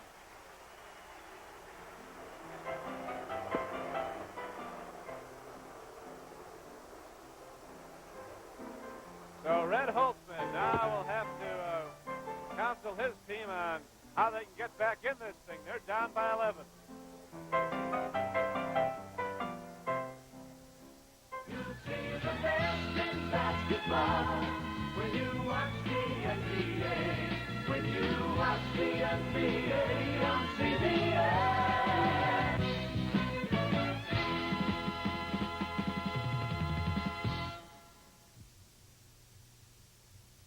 These TV chief engineers rate RCA XL100 solid-state color TVs. I would recommend the XL100 solid-state chassis because of its stability and reliability. More TV chief engineers own RCA than any other color TV. Solid-state means transistors, which have a tremendous reliability. And that's why I do recommend the XL100. If it isn't RCA, it isn't XL100. Ford announces a no-nonsense $250 off the sticker price on not just any new car, but America's best-selling newcomer, Ford Granada. In a limited edition you can order now, specially equipped with new exterior trim, a new bench seat and vinyl door trim. Also $250 off on limited edition Granadas with options like air conditioning and power steering. Comes in 3 feature colors in 2- and 4-door models. Quantities are limited, so see your Ford dealer and order fast. Ford means value. Look close and compare. Okay, John. I'm John Havlicek, and I'm 6 feet 5 inches. You're trying to reach the rim, okay? Jonathan Hadley is 4 feet 2 inches, but we're both part of the new NBA Special Olympics basketball program for mentally retarded youngsters. I'm a coach, and Jonathan's learning very fast. Right, Jonathan? All right. For information on playing or coaching, please write Special Olympics, Washington, D.C. You know, the world of sport and the world of dramatic front-page headlines collided violently recently when it was revealed there was a possible connection between well-known sports figures and the country's most mysterious fugitive, Patty Hearst. The names of Portland Trailblazer center Bill Walton and his longtime friend, sports organizer Jack Scott, were linked with that of Patty Hearst. While neither Walton nor Scott answered any questions about the whereabouts of Miss Hearst at a news conference this week, they did agree to an interview with CBS sports reporter Ted Dawson.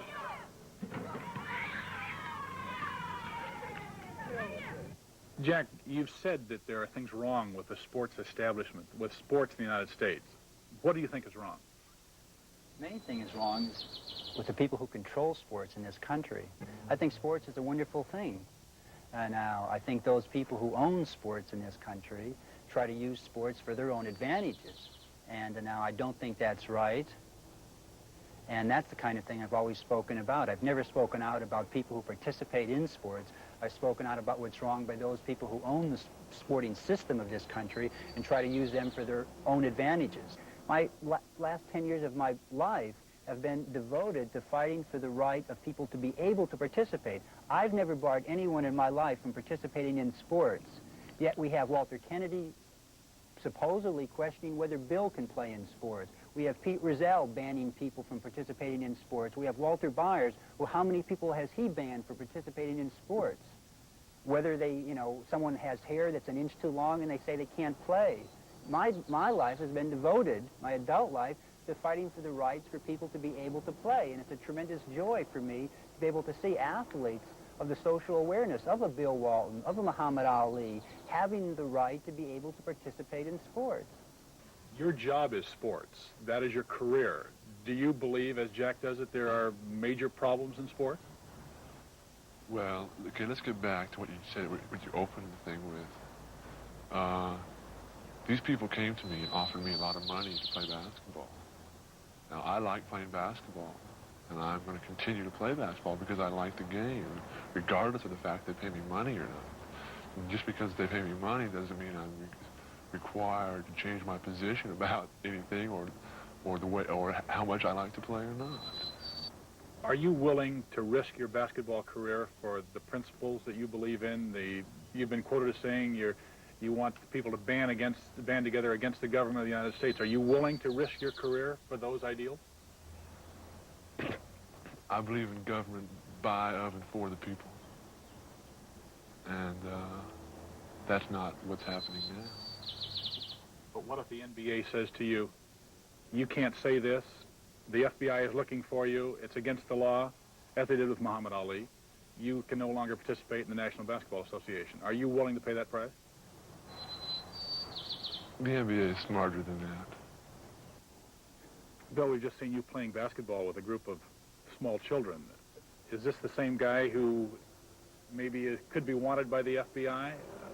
Do you have an involvement with the SLA, with Patty Hearst? Come on, Ted, let's get serious here. I mean, okay, supposedly, the most efficient, the FBI is portrayed as the most efficient intelligence system in the world, FBI and CIA organization. And, I'm sitting here, Jack is sitting here, and it's obvious that I don't see Patty Hearst here or any of her friends. And I think we should, get back to the more serious tone of questioning. The question I'm asking is not trying to pin you to both of them, but to find out whether you did it yourself or whether somebody like the FBI is trying to plot you together with the SLA.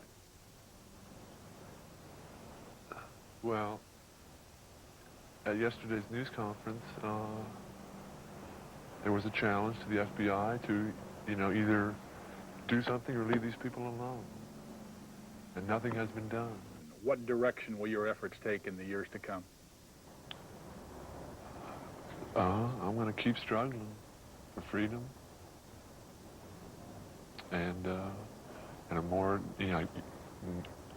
a more decent and humane life for everybody. What about basketball?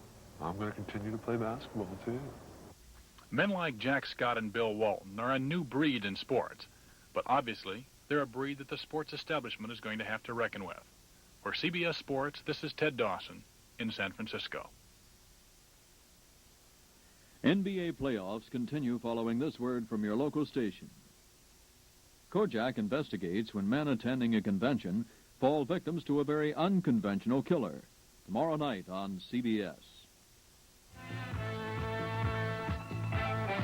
Hey, listen to that sound. We got to get this guy's speakers. Where's the boss? May I help you? How much for the speakers? Oh, you mean these fantastic BIC Venturis. I tried every speaker on the market, and the BIC Venturi Formula 2 really puts out. They can take plenty of power without distortion. How much? I can't sell them to you. They're the reason people come to my discotheque. The BIC Venturi speaker sounds like a live band. How much? Hey, buy them yourself. All 20 Sam Goody stores sell them for only $112.50 each. I'm not going to make an offer you can't refuse. Well, in that case, why don't you just take the speakers as a gift from me? Hey, Louie, it happened again. Run down to Sam Goody and pick up another pair of those BIC Venturi speakers. The BIC Venturi Formula 2 speakers, only $112.50 20 Sam Goody stores. Call 986-5800 for the store nearest you. Sam Goody, the world's largest record, tape, and audio dealer. Channel 2, New York.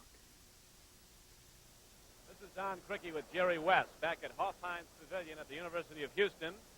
If you were with us throughout the entire second quarter, you saw the Houston Rockets start to blow this game open. And they took an 11-point lead at the half, and it was really great defense, I guess, that keyed it. I really feel that their defense and their rebounding were the key factors in the first half. You expect New York to play that kind of defense, and also you expect them to rebound reasonably well, particularly on the defensive board. But Houston totally dominated the backboard during that stretch. New York turned the basketball over, and when you turn the basketball over to a team that can run like Houston, you're going to be in trouble, and New York's in trouble.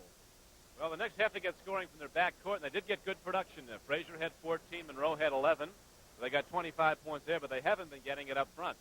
Well, Houston has just completely shut them off up front, and I think the reason they shut them off up front has been their good rebounding. New York has to get some offensive rebounds. If they don't, Houston's just going to get the ball off. They're going to come down and free-wheel it down there pretty good on their offense. And with the kind of players that Houston have on the offensive end, if New York doesn't contain their rebounding, well, there's going to be a long second half for us. We're going to take a look now at some of the action that led up to this showdown game today, this final game of the best-of-3 series. As you know, Houston won on Tuesday night here in Houston. Then the Knicks went back to Madison Square Garden to win. Well, here's what New York is trying to establish early in the ball game. This game was played in Houston. Kevin Coonert clogs the middle up real well, and Monroe forces a shot up. And, of course, here comes Houston down with a fast break. Newland up with about a 20-foot shot, and you give Mike Newland that kind of room and let him get that kind of rhythm, he's going to make it. Here's Calvin Murphy showing his great quickness. Here he is, a little stutter step. He blows by Frazier here. And Bill Bradley picks him up, and Calvin with a rather awkward-looking shot for 2 points. Gianelli with an outside shot. Murphy, power of strength on the backboard, picks the ball up again, and here's that great quickness around Monroe this time.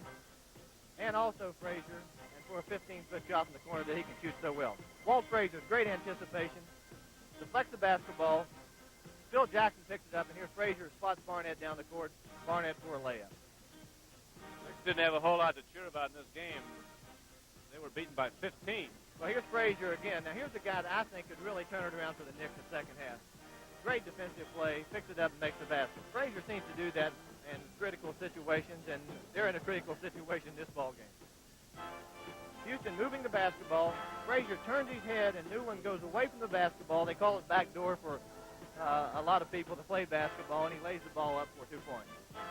Okay, here's the game in Madison Square Garden that the Knicks prevailed in. The great speed of Cal Murphy around Earl Monroe for the layup. Man, that guy's really quick. You hate to see him when you have no help. Okay, here's a great play here by New York. They give the ball to Monroe, and Monroe returns a compliment around Calvin Murphy for the layup. Here's a great play by Walt Frazier, one of the better plays I've seen on videotape. Cuts down the middle with his left hand, his offhand, and notice this great shot and great body control. Okay, here we see the Knicks getting the basketball out real well, and I think they would do this a little bit more. They could get back in this basketball game. Frazier, of course, driving in for the layup. They've had a number of opportunities in this ball game today, but they haven't capitalized on it. Here's a great play by Jimmy Barnett, who played well in this ball game. He drives the middle, and everyone likes this play. Hawthorne and Wingo for the dunk. Walt Frazier again doing his magic.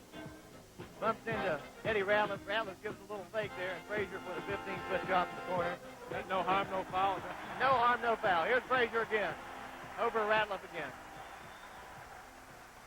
have it, as the New York Knicks even the series with a 106-96 win. In the regular season, the Boston Celtics and the Washington Bullets had the best won-loss records. They both had 60 and 22 records, and it was expected they'd go to the Eastern Finals, and that would ultimately decide the NBA championship. Well, Washington's a long way from getting there. They have to beat Buffalo, and they didn't do that the first game on their home court in Landover, Maryland. Well, they lost their home court advantage, and the reason they lost it, I feel, was the great play of Bobby McAdoo. Here's McAdoo again, drawing a crowd. He lays the ball up to Garfield Hurd. Hurd drives the lane and makes a layup. Phil Chenier back from an injury, and here's Phil Chenier doing what he does best, about a 20-foot jump shot. He was the leading scorer for the Bullets. Here's Bob McAdoo, a great drive over Wesley Unseld. Amazing agility of McAdoo. Chenier with the steal, over to Jimmy Jones, to Weatherspoon for a layup. I think he walked, but the officials didn't call it. Here's another steal by Weatherspoon. Over to Chenier. Chenier in for the layup. That's a very, very high percentage shot. Great play. Garfield Hurd with the dunk shot. Here's Elvin Hayes, and here's why Bob McAdoo is the most valuable player. This man scores, he blocks shots, he rebounds. Randy Smith, a very talented Buffalo backboard star with his specialty, the interception. Off the tip play, a pretty play. Jimmy McMillan, former Laker. Randy Smith with a layup. All right, so there you have it. Buffalo taking a 1-0 lead. That's the best-of-7 series.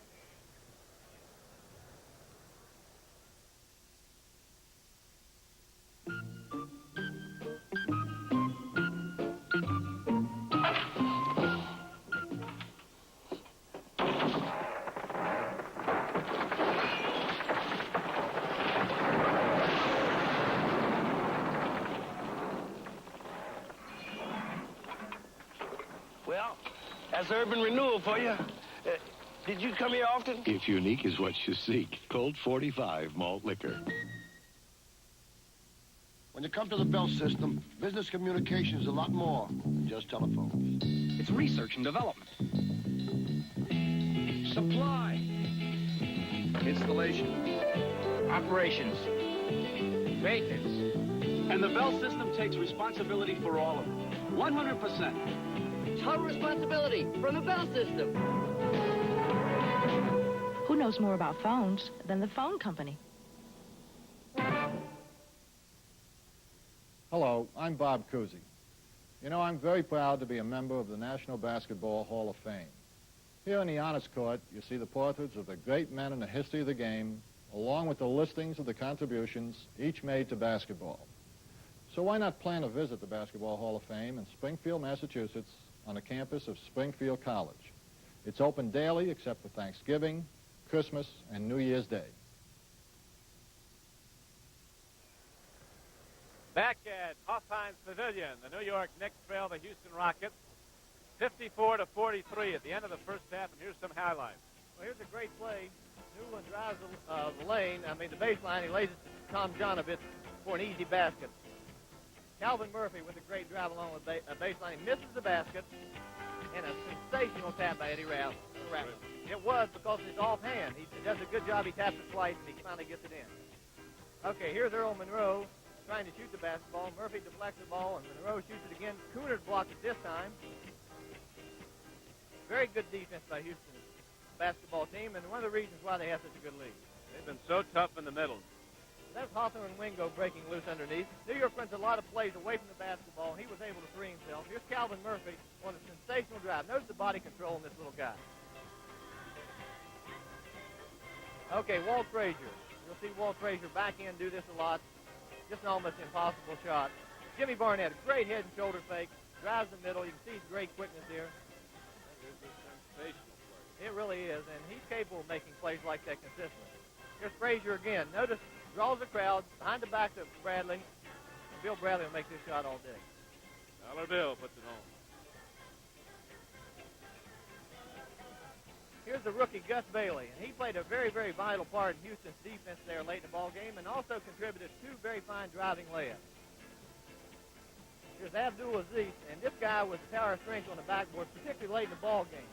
And Houston's glad to have 3 centers with so many fouls on each other's centers. That shot, of course, was right at the buzzer. So the score at the half, an 11-point advantage for the Houston Rockets over the New York Knicks. Now you see that both teams are back on the floor warming up for the second half. Houston led at the end of the first quarter, 28-25, and then if you were with us, you saw the Knicks come back. Rally nicely as Barnett ignited that rally. He came up with 6 points, and the Knicks at one stretch had a 4-point lead. But then the Rockets, with great defense, forced the turnovers, got the ball going the other way, and then open up this big, big lead, 54-43, heading into the final two quarters. Jerry?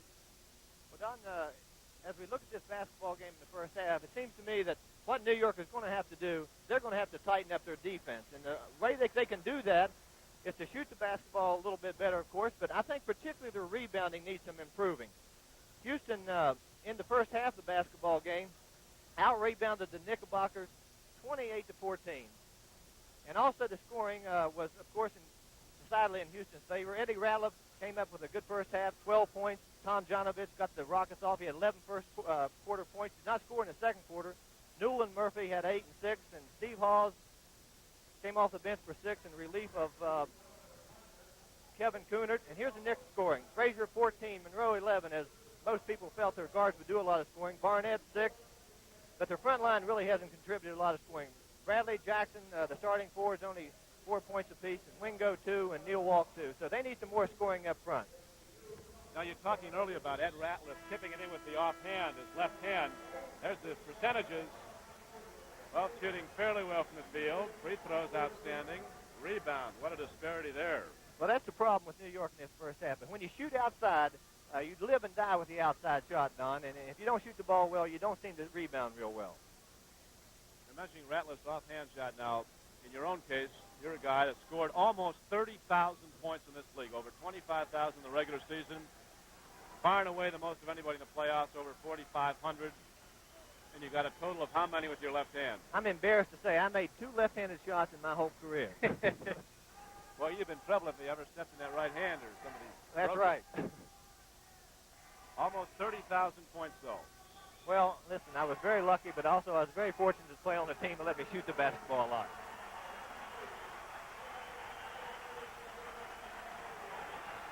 Well, the score is 30,000. You got to keep it in the air. And look at this. Jack Nicklaus has opened up a 4-stroke lead in the Masters, the third round. And CBS has an excellent group down in Augusta, ready to bring you extensive coverage of the third and fourth rounds today and tomorrow. Watson and Trio right behind, 4 shots back. But Big Jack said he's been playing better than he has in several years, was better prepared for this tournament. And the score so far would indicate that. Now the third quarter is underway here in Houston. It is 54-43. Inside they go to Coonert, the Houston Rockets. The big guy gets the roll. And Houston has its biggest lead, a 13-point advantage. Yeah, that's his first point, but talking to Johnny Egan before the ball game, Johnny feels that Kevin's one of the finer shooters in the NBA. And he's a very awkward-looking shooter, but very effective. Knicks cannot hit. They're only getting 1 shot. The Rockets are getting the ball right back off the board. Here's Calvin Murphy, the distance, and lays it in. This game is opened up. The Rockets have blown it open. 58-43 with 11:20 to go in the third quarter. Well, Calvin Murphy showed his blazing speed, and here's Monroe trying to retaliate. Now John Gianelli leaning towards the backboard. Banks it in nicely. His first points of the game. Murphy tries to take it down. Jackson takes the ball away up court to Monroe. The Knicks on the run, 3-on-2. Monroe takes it down, goes to Bradley. Back the other way. As John Egan puts a little move on with the ball. Well, John Egan probably doesn't want his team to lose their tempo. He wants them to play the good defense. And once they get the rebound, he wants them to get them down the floor real quickly. He doesn't want them to go one-on-one here at this stage. They're playing good basketball now, and the way they've got their lead, he wants them to stick with it. Ed Ratliff with the ball. Calvin Murphy, Tom Janovich, Newland, and Coonert, who now has the ball inside in the lineup for Houston. Slapped out. The ball goes to Bill Bradley, playing with Jackson, Gianelli, Frazier, and Monroe. John Gianelli goes to inside. Nice assist by Bill Bradley, feeding off to Phil Jackson. And the Knicks are now down by 11, 58-47, with 10:20 to play in the third quarter. The Rockets with an 11-point halftime lead. Calvin Murphy going one-on-one as the lane is open, and Calvin Murphy can't get the shot. Frazier clears. Here come the Knicks on the run. Up court to Monroe. Earl Monroe puts it up, and he'll get a 2-shot foul as Coonert commits the foul. Kevin Kunert, the big 7-foot center, gets his 4th foul, Jerry. Okay, here's Monroe. He takes the pass from Frazier, and believe me, he paid for this 2 free throws. Kevin Kunert really hits him pretty good.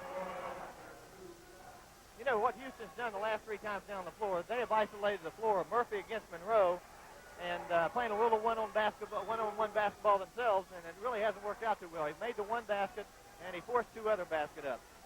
Dick Barnett, the Knicks assistant coach with Red Holtzman. Now look at those 2 Houston coaches, John Egan and Larry Siegfried. You think they're behind? You know, one thing about these coaches, I'm sure the head coaches would like to maybe have themselves playing out there. All of them are old guards. Right. That's right. Mike Newland looks to Ratliff, coming outside against Bradley. Around the top of the lane comes Calvin Murphy outside, and Rudy Tomjanovich is left free for the long shot, which he hits, and he now has 13 points. Again, an 11-point lead. Jackson with the ball, stepped on the inbounds line. There's one thing you can't do. You come up with a shot and come down and catch it yourself. Tomjanovich played really tough defense that time, and Jackson just didn't have the shot. Outside, Tomjanovich puts it up. Rebound down to Newland. Not enough there, and the third ball comes down and comes into the hands of a Houston player, Kevin Kunert. So they are just owning the backboard. They are just dominating the backboard. And a thoroughly disgusted Red Holtzman, the coach of the New York Knicks, calls for a timeout.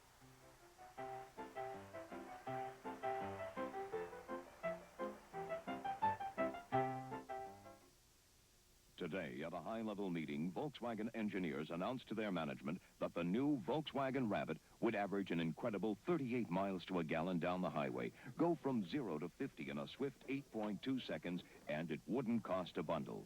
Management's reaction? Happy days are here again, the skies above are clear again. Happy days are here again.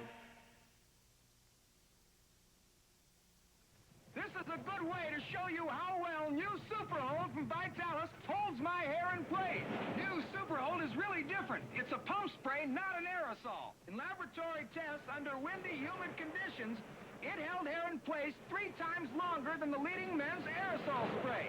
And up here, you can see how nervous I look. I mean, how natural my hair looks. New Vitalis Super Hold. It looks natural and holds longer.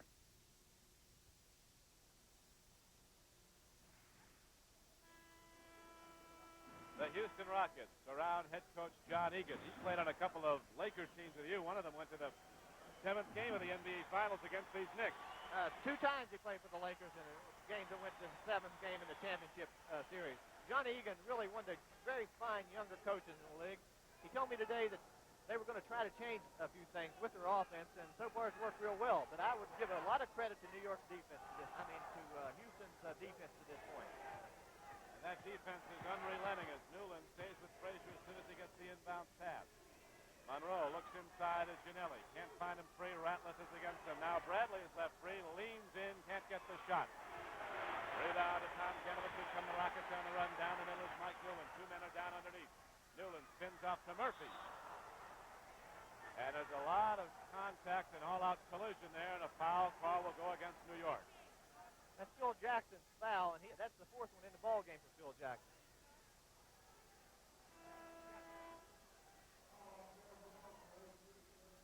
Been a very intense game, and the fatigue factor is going to play a part in it before it's over. Houston's been using a lot more players than New York. Well, I think really, if you're talking about fatigue, to me the team that runs a lot doesn't get fatigue. The team that has to play catch-up basketball, those are the teams that get fatigue. Is that right? Yes, I feel very definitely that's true. 64 to 49. The Rockets with a 15-point lead. Arthur and Wingo looks into the lane, and Arthur and Wingo is called for a travel. You know, Don, it looks like to me New York's losing their poise a little bit. They've come down, they've made mistakes that you don't see Knickerbocker teams make, and I know Red Holtzman's not real happy at this point. Bradley takes the ball away from Ratliff. The Knicks keeping a high-pressure offense going. Monroe drives, and here, let's see, it's going to be a blocking foul. It'll go against Calvin Murphy. They rule he did not have position. That's the 3rd personal foul on Calvin Murphy. Both teams way under the limit. 2 team fouls on the Rockets, 1 on the Knicks. 8:23 to play in the 3rd quarter. Rockets led at the half 54-43. Now they're up by 15 points. The deciding game of the best-of-3 series. Walt Frazier puts up one for New York. Walt Frazier now has 16. Knicks down by 13, and the Rockets keeping the pace up. Calvin Murphy, racehorse basketball, out to Newland. Hartshorn Wingo intercepts the pass. Now watch this. Here's Frazier pulling up. Can't get the shot, but Bradley comes down with the offensive board. He is blocked. Wingo gets it. Now the Knicks start to get the offensive rebound. 3 seconds on Hawthorne Wingo. The basket is disallowed. You know, that last particular play, Walt Frazier really should have passed the ball off. He had a man on the side that had a wide-open layup. Even the great players sometimes make mistakes. Well, the Knicks are rebounding more aggressively, though, now. They better rebound more aggressively. If they don't, they're going to get beat. Tom Janovich shoots for Houston. Rebound is knocked around. It goes out of bounds off the hands of the New York Knicks. Despite the protest of John Gianelli, Ed Ratliff will inbounds the ball for Houston. Tom Janovich has 15 points for the Rockets. Ratliff has 10. Newland has 8. Very balanced scoring on this team. Frazier with 16 for the Knicks. Monroe has 11. Almost all of those in the first quarter. And now a 3-second violation is signaled against the Houston Rockets. So Jim Barnett is in the game to work in the back line with Walt Frazier. They've got to get a guard who can penetrate. Knicks trying to set up, and Houston with that switching defense, which is pretty close to his zone, are just keeping the Knicks barricaded out. Let's just checkmate it completely. Newland gets the ball, keeps the dribble alive, puts the big hand and starts down court. Rudy Tom Janovich goes outside to Newland. Here is Ed Ratliff against Bradley on the side of the lane outside, and Walt Frazier steals the ball. Nobody near him. And Walt Frazier lays in 2 points. His 17th and 18th, and the Knicks are back to within 11. Walt Frazier with a great anticipation there. They really overpass on that particular play, and Frazier makes a real fine play, and of course makes a very, very easy basket. 6 minutes and 35 seconds to go in the third quarter. The Knicks with a lot of time to get back in it. The Houston Rockets can't afford to play conservatively now. There's still too much time as Newland throws it up from way out and hits it. You know, Calvin Murphy's real good quickness made that play. He penetrated and, of course, laid the ball. Here's the scoring in the game so far. Frazier's highest point man in the ball game with 18. Tom Janovich 15.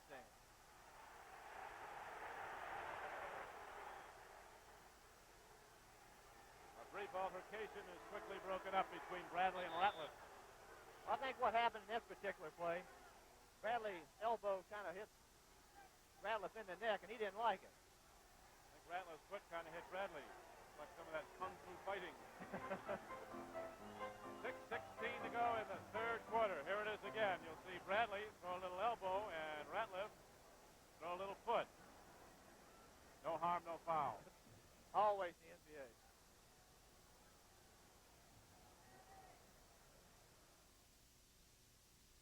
The third time this month, Miss Kelly, I think you need a new battery. Oh, Lou, that sounds expensive. There's something you should know about Delco batteries. Delco offers 3 series of batteries, 3 levels of performance and price. The right one for the way you use your car will give you the instant starting power you need. Sounds like Delco's got the right prescription for my car and my checkbook. Didn't hurt, did it? Delco batteries, right for your car and your checkbook. Want to save a lot of money on power tools this year? New Mod 4 from Black & Decker. It starts out as a cordless grass shear, but the energy pack slips off, and you can snap on a shrub trimmer, an upright shear, a drill, or a lantern. All powered by this one rechargeable energy pack, which means you only pay for the power source once, no matter how many tools you buy. New Mod 4 from Black & Decker, a real money saver.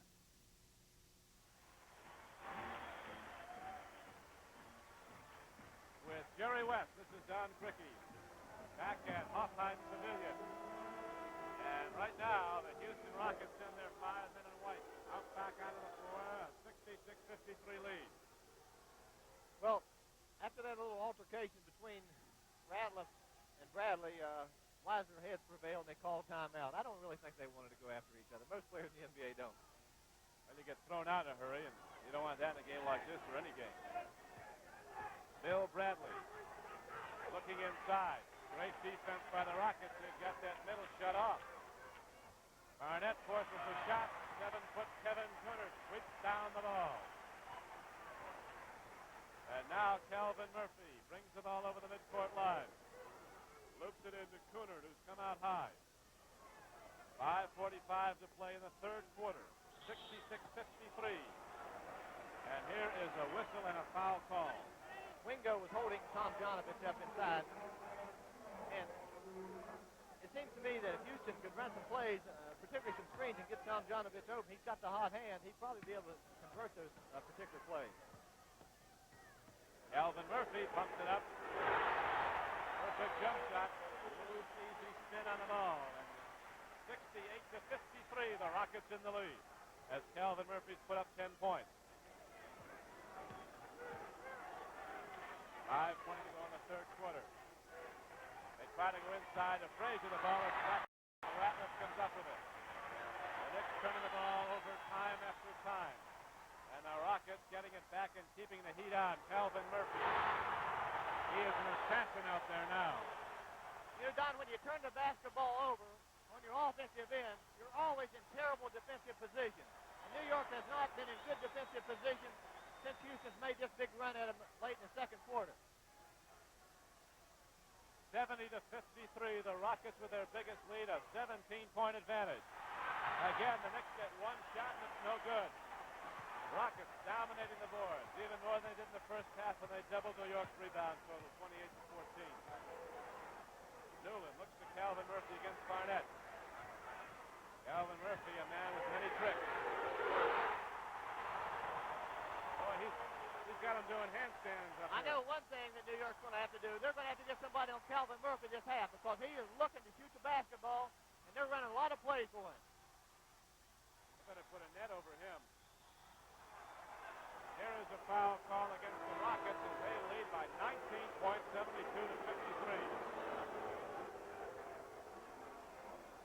New York, they must, and I must emphasize, they must start getting the ball down quicker. They're building a hole for themselves. They're 19 points behind. They're not playing good basketball. Things just haven't gone their way today. Jim Barnett goes out for New York. Earl Monroe is in. Kevin Cooner goes out for the Houston Rockets.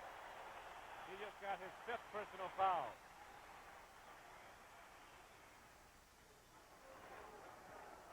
Walt Frazier goes to Bradley. Back to Walt Frazier. Earl Monroe looks to spin off Calvin Murphy. Knicks still can't get a break. Finally, Frazier gets the bank shot from 10 feet out. This is the shot that Walt Frazier had. He looked like he measured that shot for about 2 seconds. Frazier has 20. Look at Mike Newman. Charge the lane. Lay the ball off flat. And again, the Rockets take command by 19 points. 74-55. Bradley comes back and drills it for New York, but the Rockets will not let up on the pressure as Calvin Murphy comes down full speed. Ginelli clears. Looks for the outlet man. Finds him in Frazier. 3-on-2. Monroe pops the trick. No basket. Abdulaziz rebounds. Calvin Murphy keeps it going. Look at this guy. Cross court to Tom Janovich. I tell you, Don, Houston really a competent basketball team at this point, and they're just outrunning New York up and down the floor, getting much easier shots in the net, and that's why they have this big lead. Their guards are getting down before the Knicks can set up, and they're getting those percentage shots. There's no question. 76-59. That basket would count. And there was a foul on the play. Okay, here's Gianelli. Makes a real good play. Notice how he goes up with a good, strong move inside. Changes hands and shoots it with his left hand. Very good play by John Gianelli. And so another standing ovation is given the Houston Rockets as they are now up 76-59.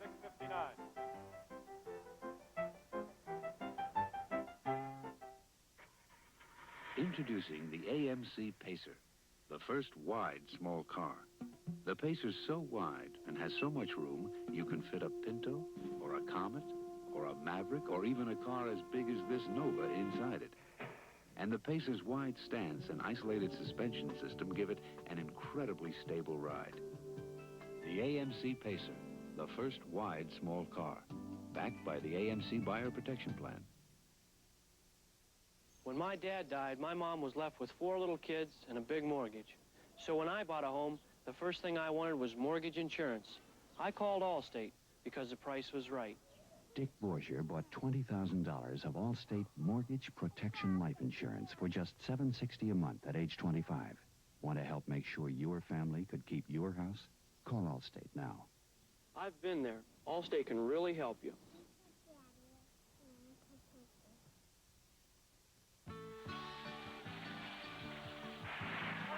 Man, you know the rules, Jeff. First man in the water's got to buy the beer.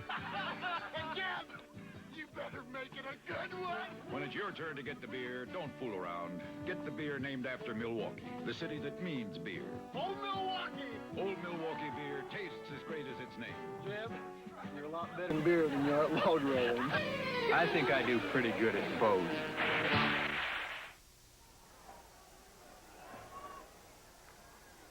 There's a part of the Houston law enforcement. Maybe we shouldn't laugh. No. Director Tony Verna throwing all kinds of things. Next, shooter Ronzoni.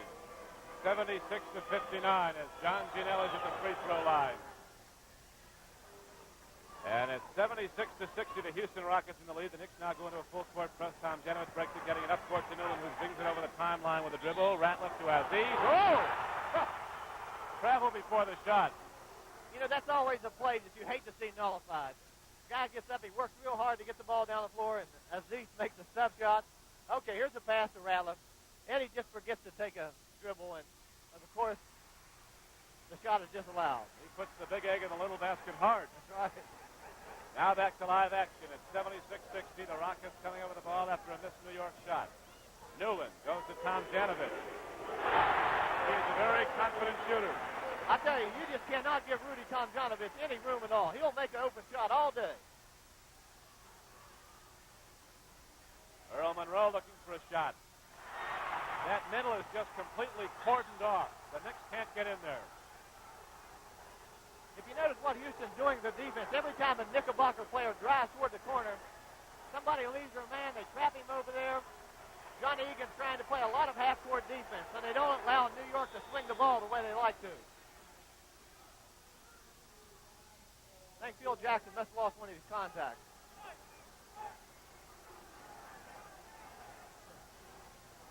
The NBA playoffs. One of the great spectacles in American sport. And tomorrow, more NBA coverage and a special scouting report on the NBA playoffs. That's from 1 to 1:30 Eastern Time, just before the playoff game between Chicago and Kansas City, Omaha, at Kansas City. Here at Houston, they're looking for one of Phil Jackson's contact lenses. That can take a while. You know, they won't allow him to hunt for that very much anymore. You have to take a timeout. Hey, one thing, it's a pretty good chance a size 15 sneaker's going to step on it with all those guys walking around. The sneaker's going to be wearing it to the eye. That's for sure. 2:12 to go.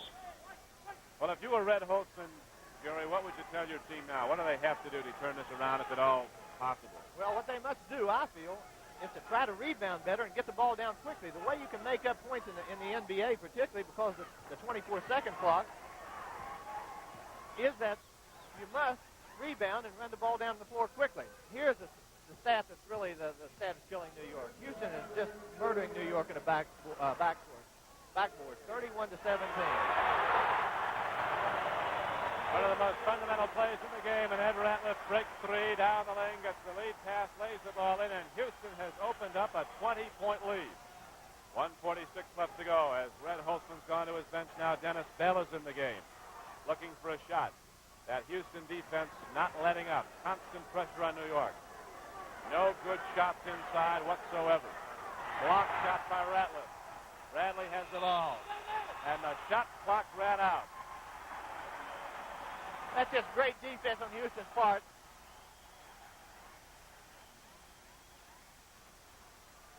One of the great attributes of young John Egan as a coach, they say, is he never loses his poise during the course of a season. At one time this year, Houston lost 7 straight games. Then they won 7. Lost 4 in a row, won 4 in a row. Through head into the playoffs. Young team. 3 ball. Oh, man, you got to really want it. Mike Newland just flew through the air. Yeah, that guy. You think Mike Newland wanted that ball then? Watch this. Watch this play. He just dived this basketball. Incredible desire, and that's why they're winning this ball game. They look like they want to win this ball game more than this. Something incredible happened at the Masters tournament. Johnny Miller shot on the front 9. You're not going to believe this. A 30. 3-0. 30 strokes for 9 holes at Augusta National. It is a course record. And he now takes sole possession of second place behind Jack Nicklaus. Nicklaus is 9 under right now. Miller with that spectacular front 9, 30, is 5 under. So the challenge match everybody's been waiting for is on at Augusta National, and you'll see it following this game here on CBS. John Gianelli gets the tip as we open out to Earl Monroe. Monroe got it by Gus Bailey. He was tough on Monroe earlier. He doesn't go for a mistake. Here's a charge on Dennis Bell. Don, Eddie Ratliff's all over the place out here. You don't notice him so much with his scoring, but he is playing great defense. And when he first came in the league, he had problems with his defense. So if a player works at it, sacrifices himself a little bit, he becomes a fine defensive player. And Eddie Ratliff, Johnny Egan feels, is one of the better ones for the forwards in the NBA. The Houston Rockets lead the game 80-60. We have 35 seconds to play in the third quarter. The Rockets looking for more points. We can't let up. And here is Abdul Aziz. This guy's been shooting like a guard. 6'10". The reason they're shooting so well, New York just does not have a hand on them. Houston's moving the basketball pretty well, but Houston is just playing great basketball. Walt Frazier has been hawked by Mike Newland. Frazier having trouble getting the shot here in the second half.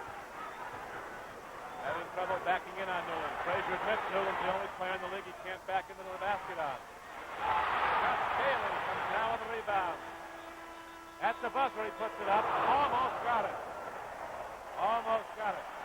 And so at the end of 3 quarters, Hofheim's Pavilion is a cacophony of noise. Unbelievable. You'll see the best in basketball when you watch the NBA. When you watch the NBA on CBS.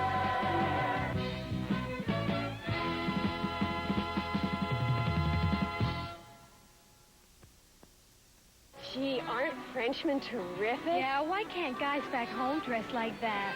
So slim, so rich. Oh, he's coming over. It's easy to be mistaken for a Frenchman in a brigade shirt from Arrow. Slim, trim, very European. Bonjour, mademoiselle. Parlez-vous American? He's American. You really think so? Brigade from Arrow. No wonder American men look so good. Last year was a rotten year for cars. Volkswagen sales were down. Vega, down. Pinto, down. Toyota, down. Gremlin, down. Datsun, down. Capri, Opel, Mazda, down. Of these leading small cars, last year only one was up, Fiat. It was our best year, ever. George and I fell in love with this place on a day just like this one. We worked hard fixing up the cabin, and even though we only used it on weekends, to us it was home. I never thought we'd give it up. Then I never thought George would die. Even if your family should lose you, they shouldn't have to lose all you've worked for. Talk to us about your life insurance needs. Mutual of New York. Money for the future. Johnny Egan and Calvin Murphy and Larry Siegfried. A final consultation before they go out for the final 12 minutes of this game. In the first quarter, the Rockets outscored the Knicks by 3. Outscored them by 8 in the second quarter. Outscored them by 11 in the third quarter, and they're up 82-60. And they take control of the tap to open the final 12 minutes of play. This is Don Criqui with Jerry West at Houston, Texas. The white-clad Houston Rockets in the playoffs for the first time. The only player on their team who has previous playoff experience is Abdulaziz. The big guy, and he's throwing in the jump shot. That was Gus Bailey down the lane, laying the ball in. He has 6 points. Frazier tried a steal on that particular play, and when you miss on the steal, you sometimes look pretty bad, but Bailey still made a very nice shot. Earl Monroe against Calvin Murphy. Walt Frazier looking for a shot. Phil Jackson, just superb defense by the Houston Rockets. The Knicks can't get a shot. And next up the decent shot. Calvin Murphy feeds Abdulaziz. He's called for a travel. Calvin Murphy should have slowed down that fast break. There is the president of the New York Knicks, Mike Burke. Very concerned man at this point. Has to be with his club down 84-60. 11 minutes and 14 seconds left to play. That's all that's left in the game, and in all probability of the New York Knicks 74-75 season, as the Rockets have built up an 84 to now 62 lead, a 22-point advantage. And apparently they're going to start working the shot clock to run it down. I wouldn't be surprised if they really would look to run their offense real well, but the way they got the lead was running, Don, and I can't see them getting out of that too much. Riley puts up a shot. Hartshorn Wingo takes it down for New York. And Earl Monroe starts up court for the Knicks. Calvin Murphy just staying right with him. He's got a glove on him. But Monroe, with those quick moves, gets free, and the tip-in is good by Hartshorn Wingo. That's exactly how they could get back in the ball game. That's the only way they're going to get back in the ball game is to go to that backboard very hard. Now the Knicks are down by 20. Gus Bailey, the rookie from Texas El Paso, the defensive specialist, is picked up by Phil Jackson. They go outside of Calvin Murphy, who's been quarterbacking his team. And finally, Zayd Abdulaziz misses the long shot. Here come the Knicks on the run. There's a foul called. It'll go against Houston and Calvin Murphy. Jerry? Monroe, the last 4 times down the floor, has really looked to shoot the basketball. Murphy has 4 fouls now. He's going to have to be a little careful early in this fourth quarter. But they're taking Monroe out now, and they're going to... No, they're not going to take Monroe out. They're going to put Barnett in the lineup to try to get a quicker team in here. Building up that big lead in the third quarter, the Rockets hit 14 of 21 field goal attempts. The Knicks hit only 7 of 21. Ratliff switched it down like a big hawk. 9:45 to go. The Rockets in white with the ball on their home floor. This team in the playoffs for the first time. Coming down to a third of deciding game against the New York Knicks. Gus Bailey puts it up. They got it all working. You know, Houston's really moving their men real well out here today, and that's why they've had so many shots. They've had a lot of open shots, and when you have open shots, you're naturally going to shoot a much better percentage. Frazier with a great move gets free and arcs it in. Beautiful shot by Walt Frazier. He now has 22 to lead New York, and to lead all scorers in the game. Tom Janovich is the high man for Houston with 19. Calvin Murphy into Abdulaziz. He is rejected by Phil Jackson. You know, he went up the first time to stuff the ball the first time. Phil Jackson blocked it, but he was persistent, and with good effort, he made it again. Earl Monroe goes inside. Jackson puts it up. Hartshorn Wingo goes back up, and he'll shoot 2 shots. That's only the first team foul in the fourth quarter against the Houston Rockets. The Knicks have done. Ratliff gets the foul as fourth. Here's the play inside. Jackson sort of loses the handle, just throws it up there trying to draw a foul. Wingo inside, rebound, fake, and watch this foul. My goodness. That's called no harm, no foul. But in this case, it was a foul. Hartshorn Nathaniel Wingo goes to the free throw line. New York favorite. They love him in New York City. They loved him in Japan when he went over there. Played in that summer league in California, went to Japan. Japanese fans all yell out, Wingo, Wingo. John Ginelli comes back in the game. They're taking Frazier out. And they're going to go with Monroe and Barnett in the backcourt.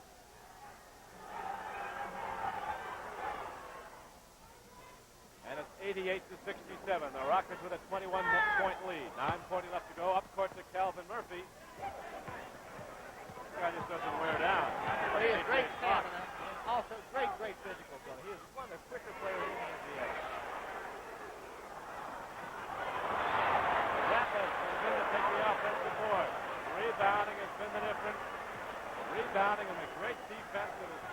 Knicks out to afford those rebounds for Houston. Knicks have been getting one shot throughout the game. If they don't make it, the ball goes over to the white shirts. Tom Janiger. You guys can't miss. They love it in Houston. Their first playoff team. And the Knicks want a timeout. 9:05 to go in the game as the Rockets are inching closer to a 7-game, best-of-7 series with Boston.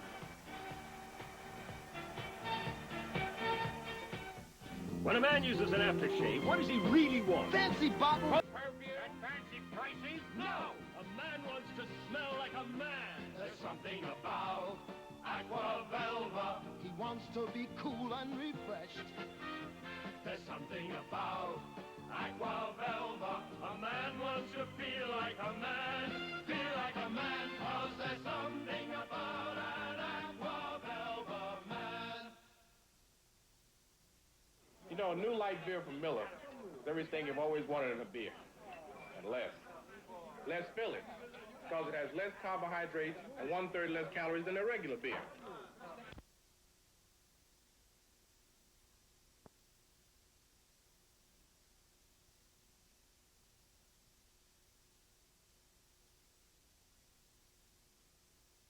They're getting one shot throughout the game. If they don't make it, the ball goes over to the white shirts.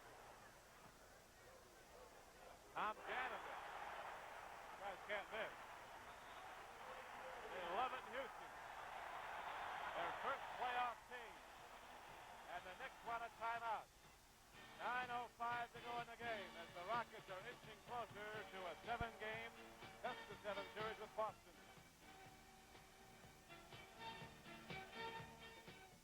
When a man uses an aftershave, what does he really want? Fancy bottle. Full of fancy perfume and fancy pricey? No! A man wants to smell like a man. There's something about Aqua Velva. He wants to be cool and refreshed. There's something about Aqua Velva. A man wants to feel like a man. Feel like a man, 'cause there's something about an Aqua Velva man.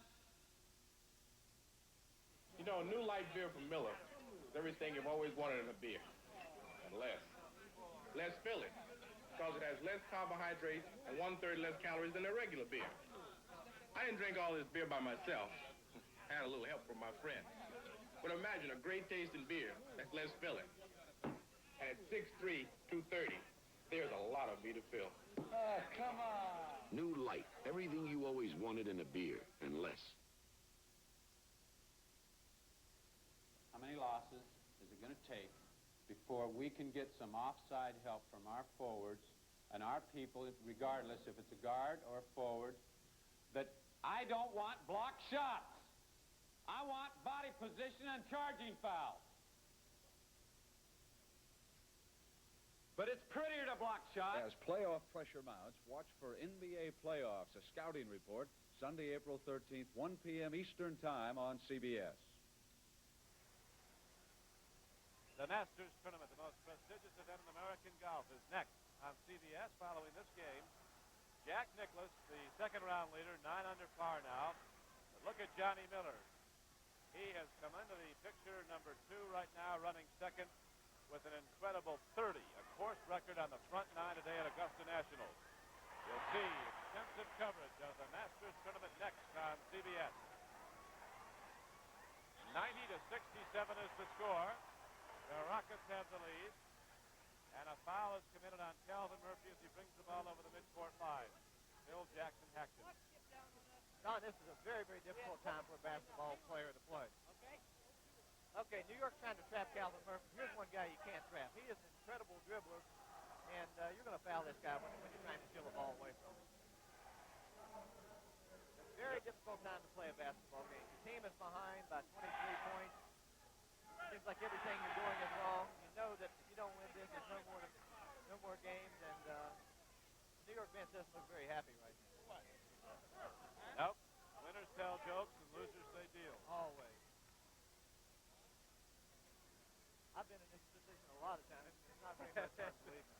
That's right. You, of course, had the one championship year, but you went to that 7th game. Could have won it if Selvey hit that shot against the Celtics. Number of times. But this it's not very much fun, is it? You can always hear the other teams laughing over there, and you're sitting in your locker room, and no one's very happy. Rudy Tomjanovich bangs it off glass. Dennis Bell way up to clear the rebound. Here comes Jim Barnett on the fly. He has to go now as time is a factor. 7:24 to go. That was a goaltend. Kind of a negative compliment to get up that high to do it. And so it is a 90-69 game. And here is a foul call against Jim Barnett. Calvin Murphy bouncing up and down like a rubber ball in this game. Well, again, here's the great quickness of Calvin Murphy. It's almost impossible to trap Calvin Murphy. And we can see the play again. They just hit him inbound. He just makes a little quick move. Barnett gets his body in the way, and of course it's a backcourt foul. Now you're looking at Calvin Murphy. This is hard to believe, but it's true.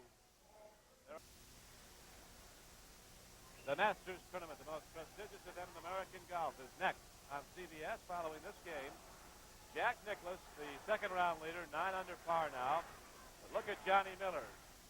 He has come into the picture, number 2 right now, running second with an incredible 30, a course record on the front 9 today at Augusta National. You'll see extensive coverage of the Masters Tournament next on CBS. 90-67 is the score. The Rockets have the lead. And a foul is committed on Calvin Murphy as he brings the ball over the midcourt line. Bill Jackson hacked him. Don, this is a very difficult time for a basketball player to play. Okay, New York's trying to trap Calvin Murphy. Here's one guy you can't trap. He is an incredible dribbler, and you're going to foul this guy when you're trying to steal the ball away from him. It's a very difficult time to play a basketball game. Your team is behind by 23 points. Seems like everything you're doing is wrong. You know that if you don't win this, there's no more games, and the New York bench doesn't look very happy right now. Nope. Winners tell jokes and losers say deal. Always. I've been in this position a lot of times. It's not very much fun, believe me.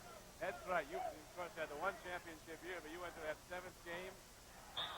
Could have won it if Shelby hit that shot against the Celtics. Number of times, but it's not very much fun. You can always hear the other teams laughing over there, and you're sitting in your locker room, and no one's very happy. Rudy Tomjanovich bangs it off glass. Dennis Bell way up to clear the rebound. Here comes Jim Barnett on the fly. He has to go now as time is a factor. 7:24 to go. That was a goaltend.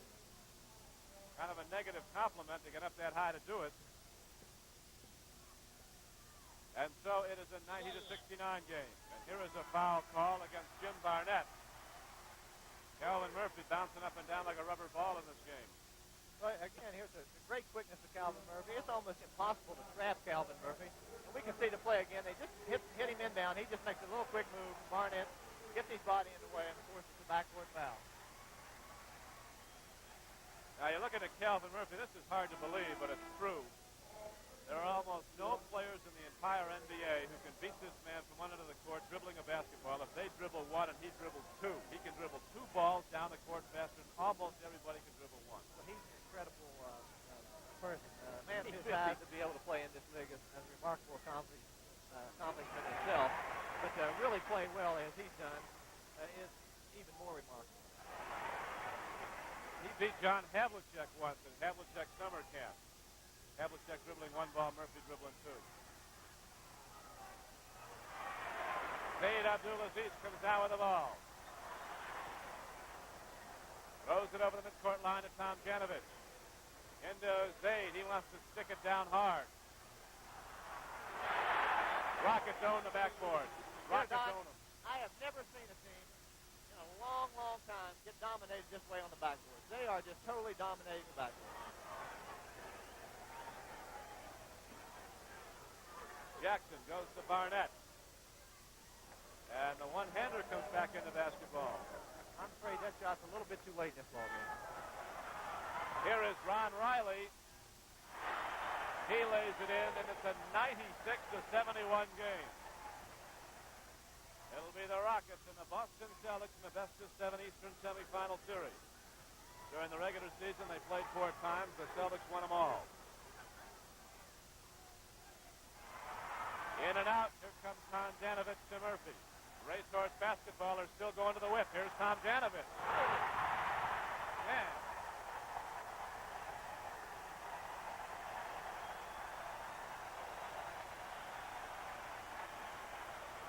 Sensational stuff by Tom Donovan. I think that really much tops off the day for him. He's had a great ball game, 25 points, played outstanding basketball through the whole game. 98-73 now. 24 points for Walt Frazier. And this is really a great moment in the history of the Houston Rockets, winning their first playoff series, 2-1.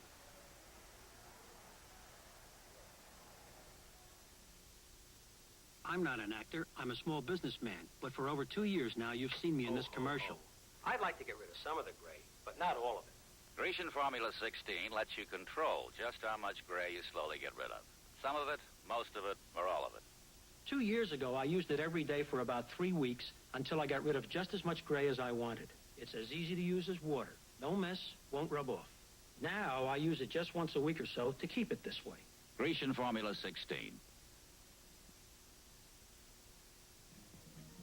Volkswagen happily introduces an automobile that averages an incredible 38 miles per gallon down the highway. That has the power to take you from 0 to 50 in only 8.2 seconds. And best of all, it won't cost you a bundle. Volkswagen happily introduces the Rapid. Happy days are here again. This is an antiperspirant spray called Sure. It's different. Really. Most antiperspirant sprays go on wet and oily compared to Sure, which goes on dry. And Sure keeps you dry. Prove it under your own 2 arms. Try Sure on your left side, and the spray you like best on your right side. If you're like most people, your left side will convince your right side. You'll be drier. We're sure. That much time separates the Houston Rockets from making an official 7-game best-of-7 series with the Boston Celtics. That's how they lead at 98-73. And coming next, the Masters Tournament here on CBS. With Johnny Miller with a front 930, a course record today of 30, moving into second place behind Jack Nicklaus. Jesse Dark is now in the game, the Knicks' #1 draft choice out of Virginia Commonwealth. Dennis Bell is in the game. Mel Davis is in the game. Hawthorne Wing goes in along with John Gianelli. Not quite enough there. They tip it out to Mel Davis. And Killer Davis puts it in from the backboard. I don't know if he was looking for that, but he'll take it.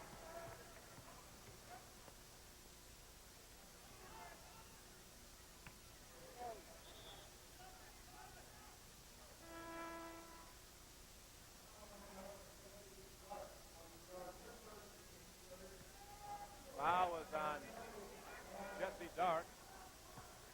And the ball will be inbounded by Calvin Murphy of the Houston Rockets. Ron Riley gets it, goes to Gus Bailey inside to Calvin Murphy. Outside to Bailey. Kevin Cooner with 5 personal fouls in the game down the stretch now. Outside to Gus Bailey, a 30-foot shot. That tells the story of this game. When you're hot, you're hot. Something like that goes in, you know it's your day. Watch Calvin Murphy, watch this. Gracefully laying the ball off the backboard. Calvin Murphy has 18 points. And the Houston Rockets own this game. They have for a long time. In truth, it was over long ago. It's 102-75. Fight for the rebound. It'll come inbounds to New York. 4:12 left to play. And then the Masters Tournament here on CBS.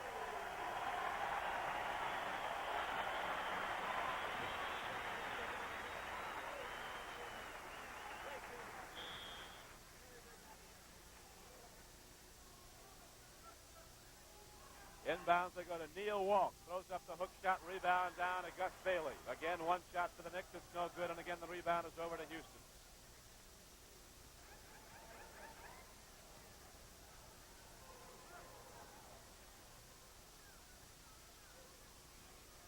Kevin Coonan puts it up. Not quite enough there. Neil Walk in the game. Here's how the scoring breaks down. Tom Janovich, who just sat down, is the high man in the game now at 25.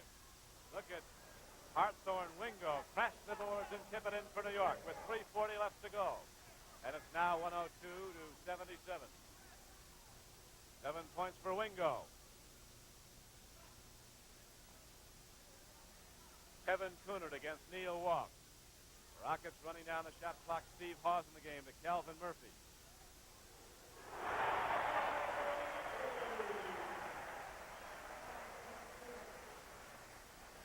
$20 points for Calvin Murphy. 3:09 left to play. Again, the Rockets come up as the Knicks are now a demoralized team, but Hawthorne Wingo intercepts the pass. And this is now deteriorated to a schoolyard game because the Rockets had it in their hip pocket way back in the third quarter.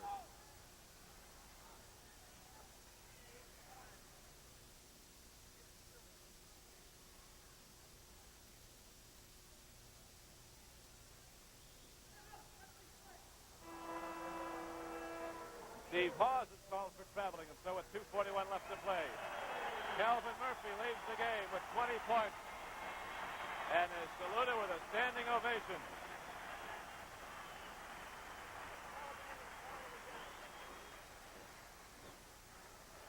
Hawthorne Wingo drills it. Look at that guy. As he once said to somebody, "You don't think I'm big enough to play? Buy a ticket and come watch."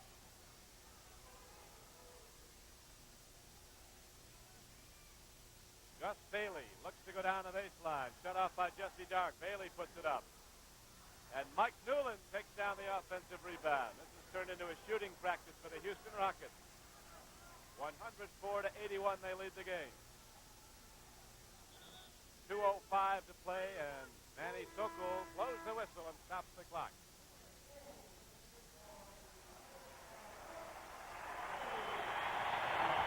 Gus Bailey comes out.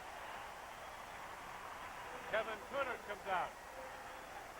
John Egan bringing his players out, kind of staging this closing of this show.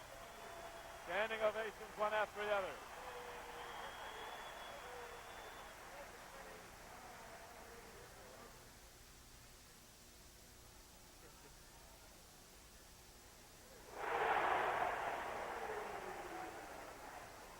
Hey, they could throw it up in the locker room at this point and go in the hoop.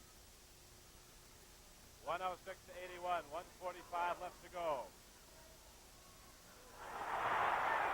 Rejection, and here is Dave Wool in the game. Up court to Owen Wells. Fadeaway shot. Unbelievable. I don't believe all this. I'm going to start shooting blindfold here in a minute.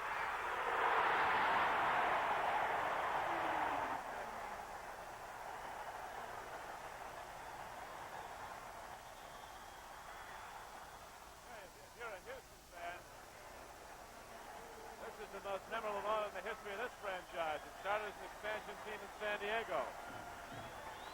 Moved to Houston several years ago, and this is their first year in the playoffs. And they are dispatching the New York Knicks in this deciding game of a best-of-3 series unmercifully. 110 to 81. 1:25 to go. Mercifully, it's drawing to a close for New York. Dennis Bell looks to put it up. Gets his own rebound, right back up. That kid can get up in the air. And here's a foul call and stops the clock with 1:12 to go. Jerry West has left for the Houston locker room, where he'll be talking with Johnny Egan and some of the Rocket players, smoking and joking over on the Houston bench. And it's just all hand slapping and good time. They did the big job in the game they had to win. The boys of summer in their ruins. 2 times the NBA champions in the last 5 years, the New York Knicks. Not this year. Here is Mike Newland coming down with the rebound. There is Walt Frazier, who played a great game for New York, but the New York Knicks, the curtain coming down on their seats today is over. And the Houston Rockets will go against the Boston Celtics, the best-of-7 Eastern semifinal series. That opens Monday night at Boston Garden. Rockets are over the limit. Dennis Bell will have 3 chances to make 2. It makes no difference now. 1:09 to play.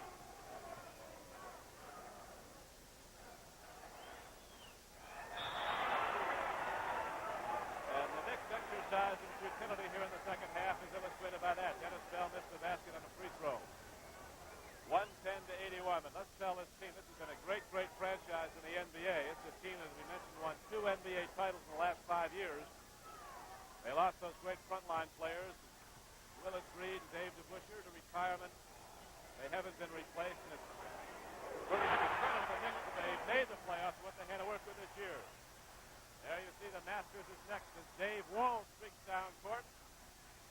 Tips the ball away and then saves Gerald Garrison from crashing into the chief seat. 55-6 will inbounds the ball.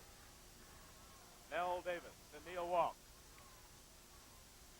Underneath it goes to Jesse Dark, who lays it in, and Jesse Dark will go to the free throw line for New York. A 6'3 guard, the number 1 draft choice for the New York Knicks. The foul was on Zayd Abdulaziz, his second.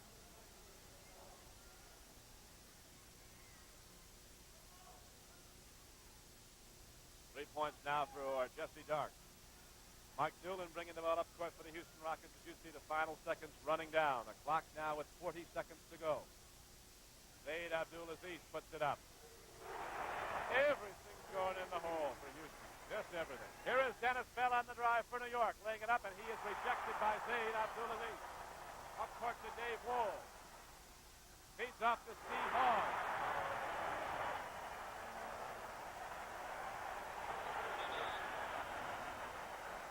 Jesse Dark goes down, and there's a foul call on the play against Dave Wall. But with only 24 seconds left, it makes no difference now. 116-84. The Rockets with a 32-point lead. They led by 3 at the end of the first quarter. They led by 11 at the half. They ripped it open in the third quarter. And then they just increased the lead methodically here in the fourth quarter. The difference in this game, the superior rebounding of Houston. They probably all had 2.5 the number of rebounds the Knicks had. They've at least double their rebound total. And the Knicks, when they do get that one shot, just didn't get a second. 19 seconds, 18 seconds. Dennis Bell tips the ball out of bounds, and Houston will inbound it. There is the game high scorer, Rudy Tomjanovich from Hamtramck, Michigan. 25 points for Tomjanovich.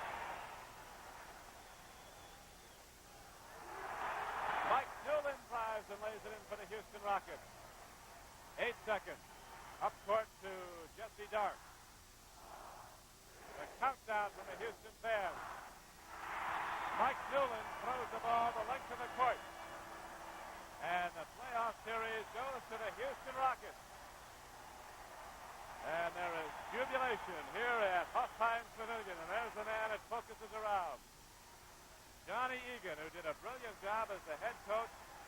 There are the Knicks. They will be back, but not till next year. Not till next season. As the Houston Rockets take the third and deciding game by a rout. 118-86.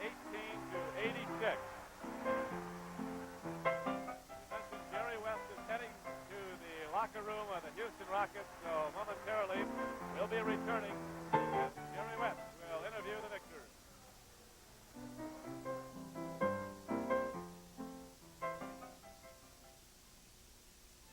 The 1975 Honda Civic CVCC. It's a very special engine, not just because it got the best mileage of any car sold in the U.S., 42 miles per gallon on the highway and EPA lab test with our 5-speed transmission. Not just because it runs on regular, low-lead, or no-lead gas. No, what makes this engine so special is that it comes in this. Honda Civic, what the world is coming to.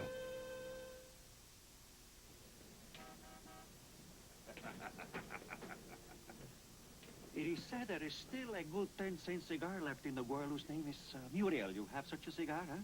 Yes, sir. Muriel Pinnatellas, Senators, Cornella Kings, they're really good 10-cent cigars. Ramba!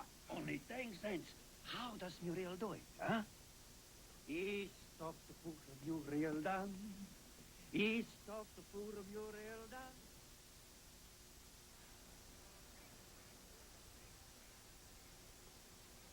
This is Don Crickey back at Hofheinz Pavilion, Houston, Texas. The Houston Rockets have just defeated the New York Knicks 118-86, an unbelievable score in a third and deciding game of this playoff series. The first game, of course, was won by the Rockets by 15 here. They went back to New York. The Knicks blew them out. But in the game they both had a win, Houston dominated and prevailed. To find out more about how the victorious Rockets feel about it, let's go to Jerry West in the Houston locker room. We're in a very happy Houston locker room, and of course, a very, very happy man, the coach of Houston Rockets, Johnny Egan. a great victory. You know, anytime you can beat New York, guys are happy. They're really happy. This is the first time in the playoffs for Houston, and we had the home court advantage. I mentioned that before the ball game, and it certainly did help us. John, we talked a little bit about some of your players for the ball game. You said that you're going to change your offense a little bit in this ball game today. It looked like to me that you started the ball game off trying to get the ball to Tom Janovich, and of course he had a hot hand, and he got you away early and carried on for the whole ball game.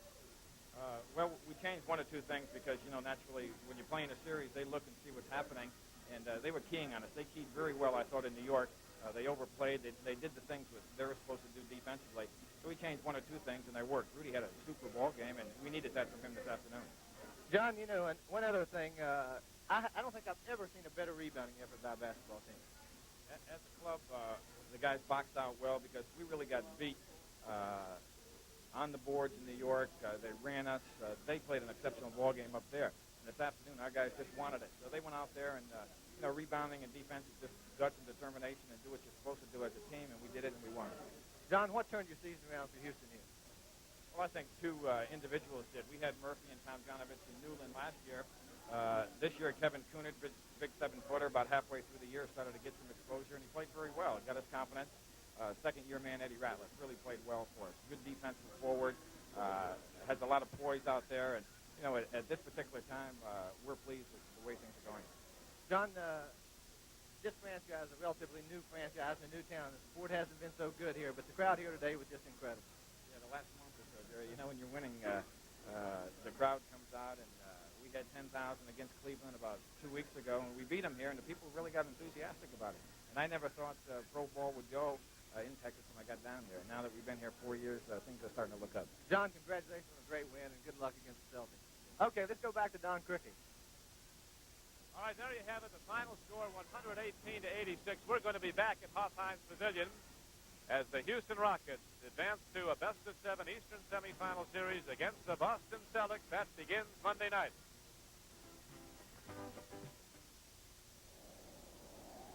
In the tradition of the world's most famous motorcycle, Harley-Davidson, two more expressions of engineering excellence designed for the man who won't settle for less. The Harley-Davidson SX-175 and SX-250 on-off-road machines. Take your choice, the SX-175, the SX-250, for the rider who demands the best, the Harley-Davidson man. See the yellow pages for your AMF Harley-Davidson dealer. Your electric razor's not giving you a great shave, huh?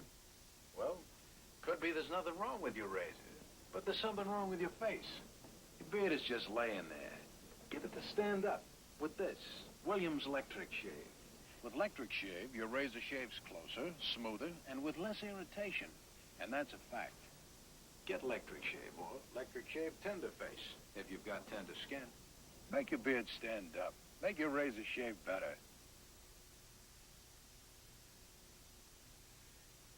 Okay, we're with Calvin Murphy. Calvin, 5'9". A lot of people said you couldn't play in this league. A tremendous performer. Well, thank you very much, Jerry. I'm 5'9", which it says in the program, but today I feel 75, believe me. Your team played a great basketball game. I think you in the second half, particularly, looked like you really wanted the basketball and you wanted to look to shoot the ball. No question about it. We talked about it at halftime. I was kind of tight at the beginning of the game. I was thinking so hard defensively that it hurt my offense. But in the second half, my teammates said, Murph, we need you to go out there and get us started early. And this is what I did. I looked towards the basketball. Your team did a great rebounding job. Got the ball out to you guys. You got it down quickly for the good shot. No question about it. You played long enough, Jerry, to know that we can't run us average-sized players unless our big men control the boards. And this is what they did. We got that outlet pass. Consequently, we were able to accelerate and create a lot of action. Well, New York, once they got behind, they don't have the big offense, and they weren't able to catch up. And it seemed like everything that the Rockets were doing was right at that point. Well, you know, everything snowballs. Once things start going well for you, everything falls in line. And fortunately for us, this is what happened. Calvin, congratulations. Continue luck in the playoffs. Okay, let's go back to Don Criqui. Thank you, Jerry. And now for Jerry West, this is Don Criqui saying goodbye from Hofheinz Pavilion in Houston, Texas, where the final score was the Rockets 118, the Knicks 86. Now stay tuned for live coverage of the third round of the Masters from Augusta National Golf Club.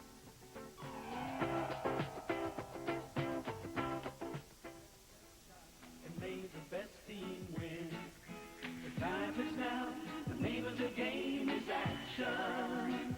They're on the flow, and they're ready to score. So let the game begin. NBA playoffs, sponsored by Light Beer, everything you always wanted in a beer and less. The new Volkswagen Rabbit, happy days are here again. And by Muriel Cigars, it's tough to put a Muriel down.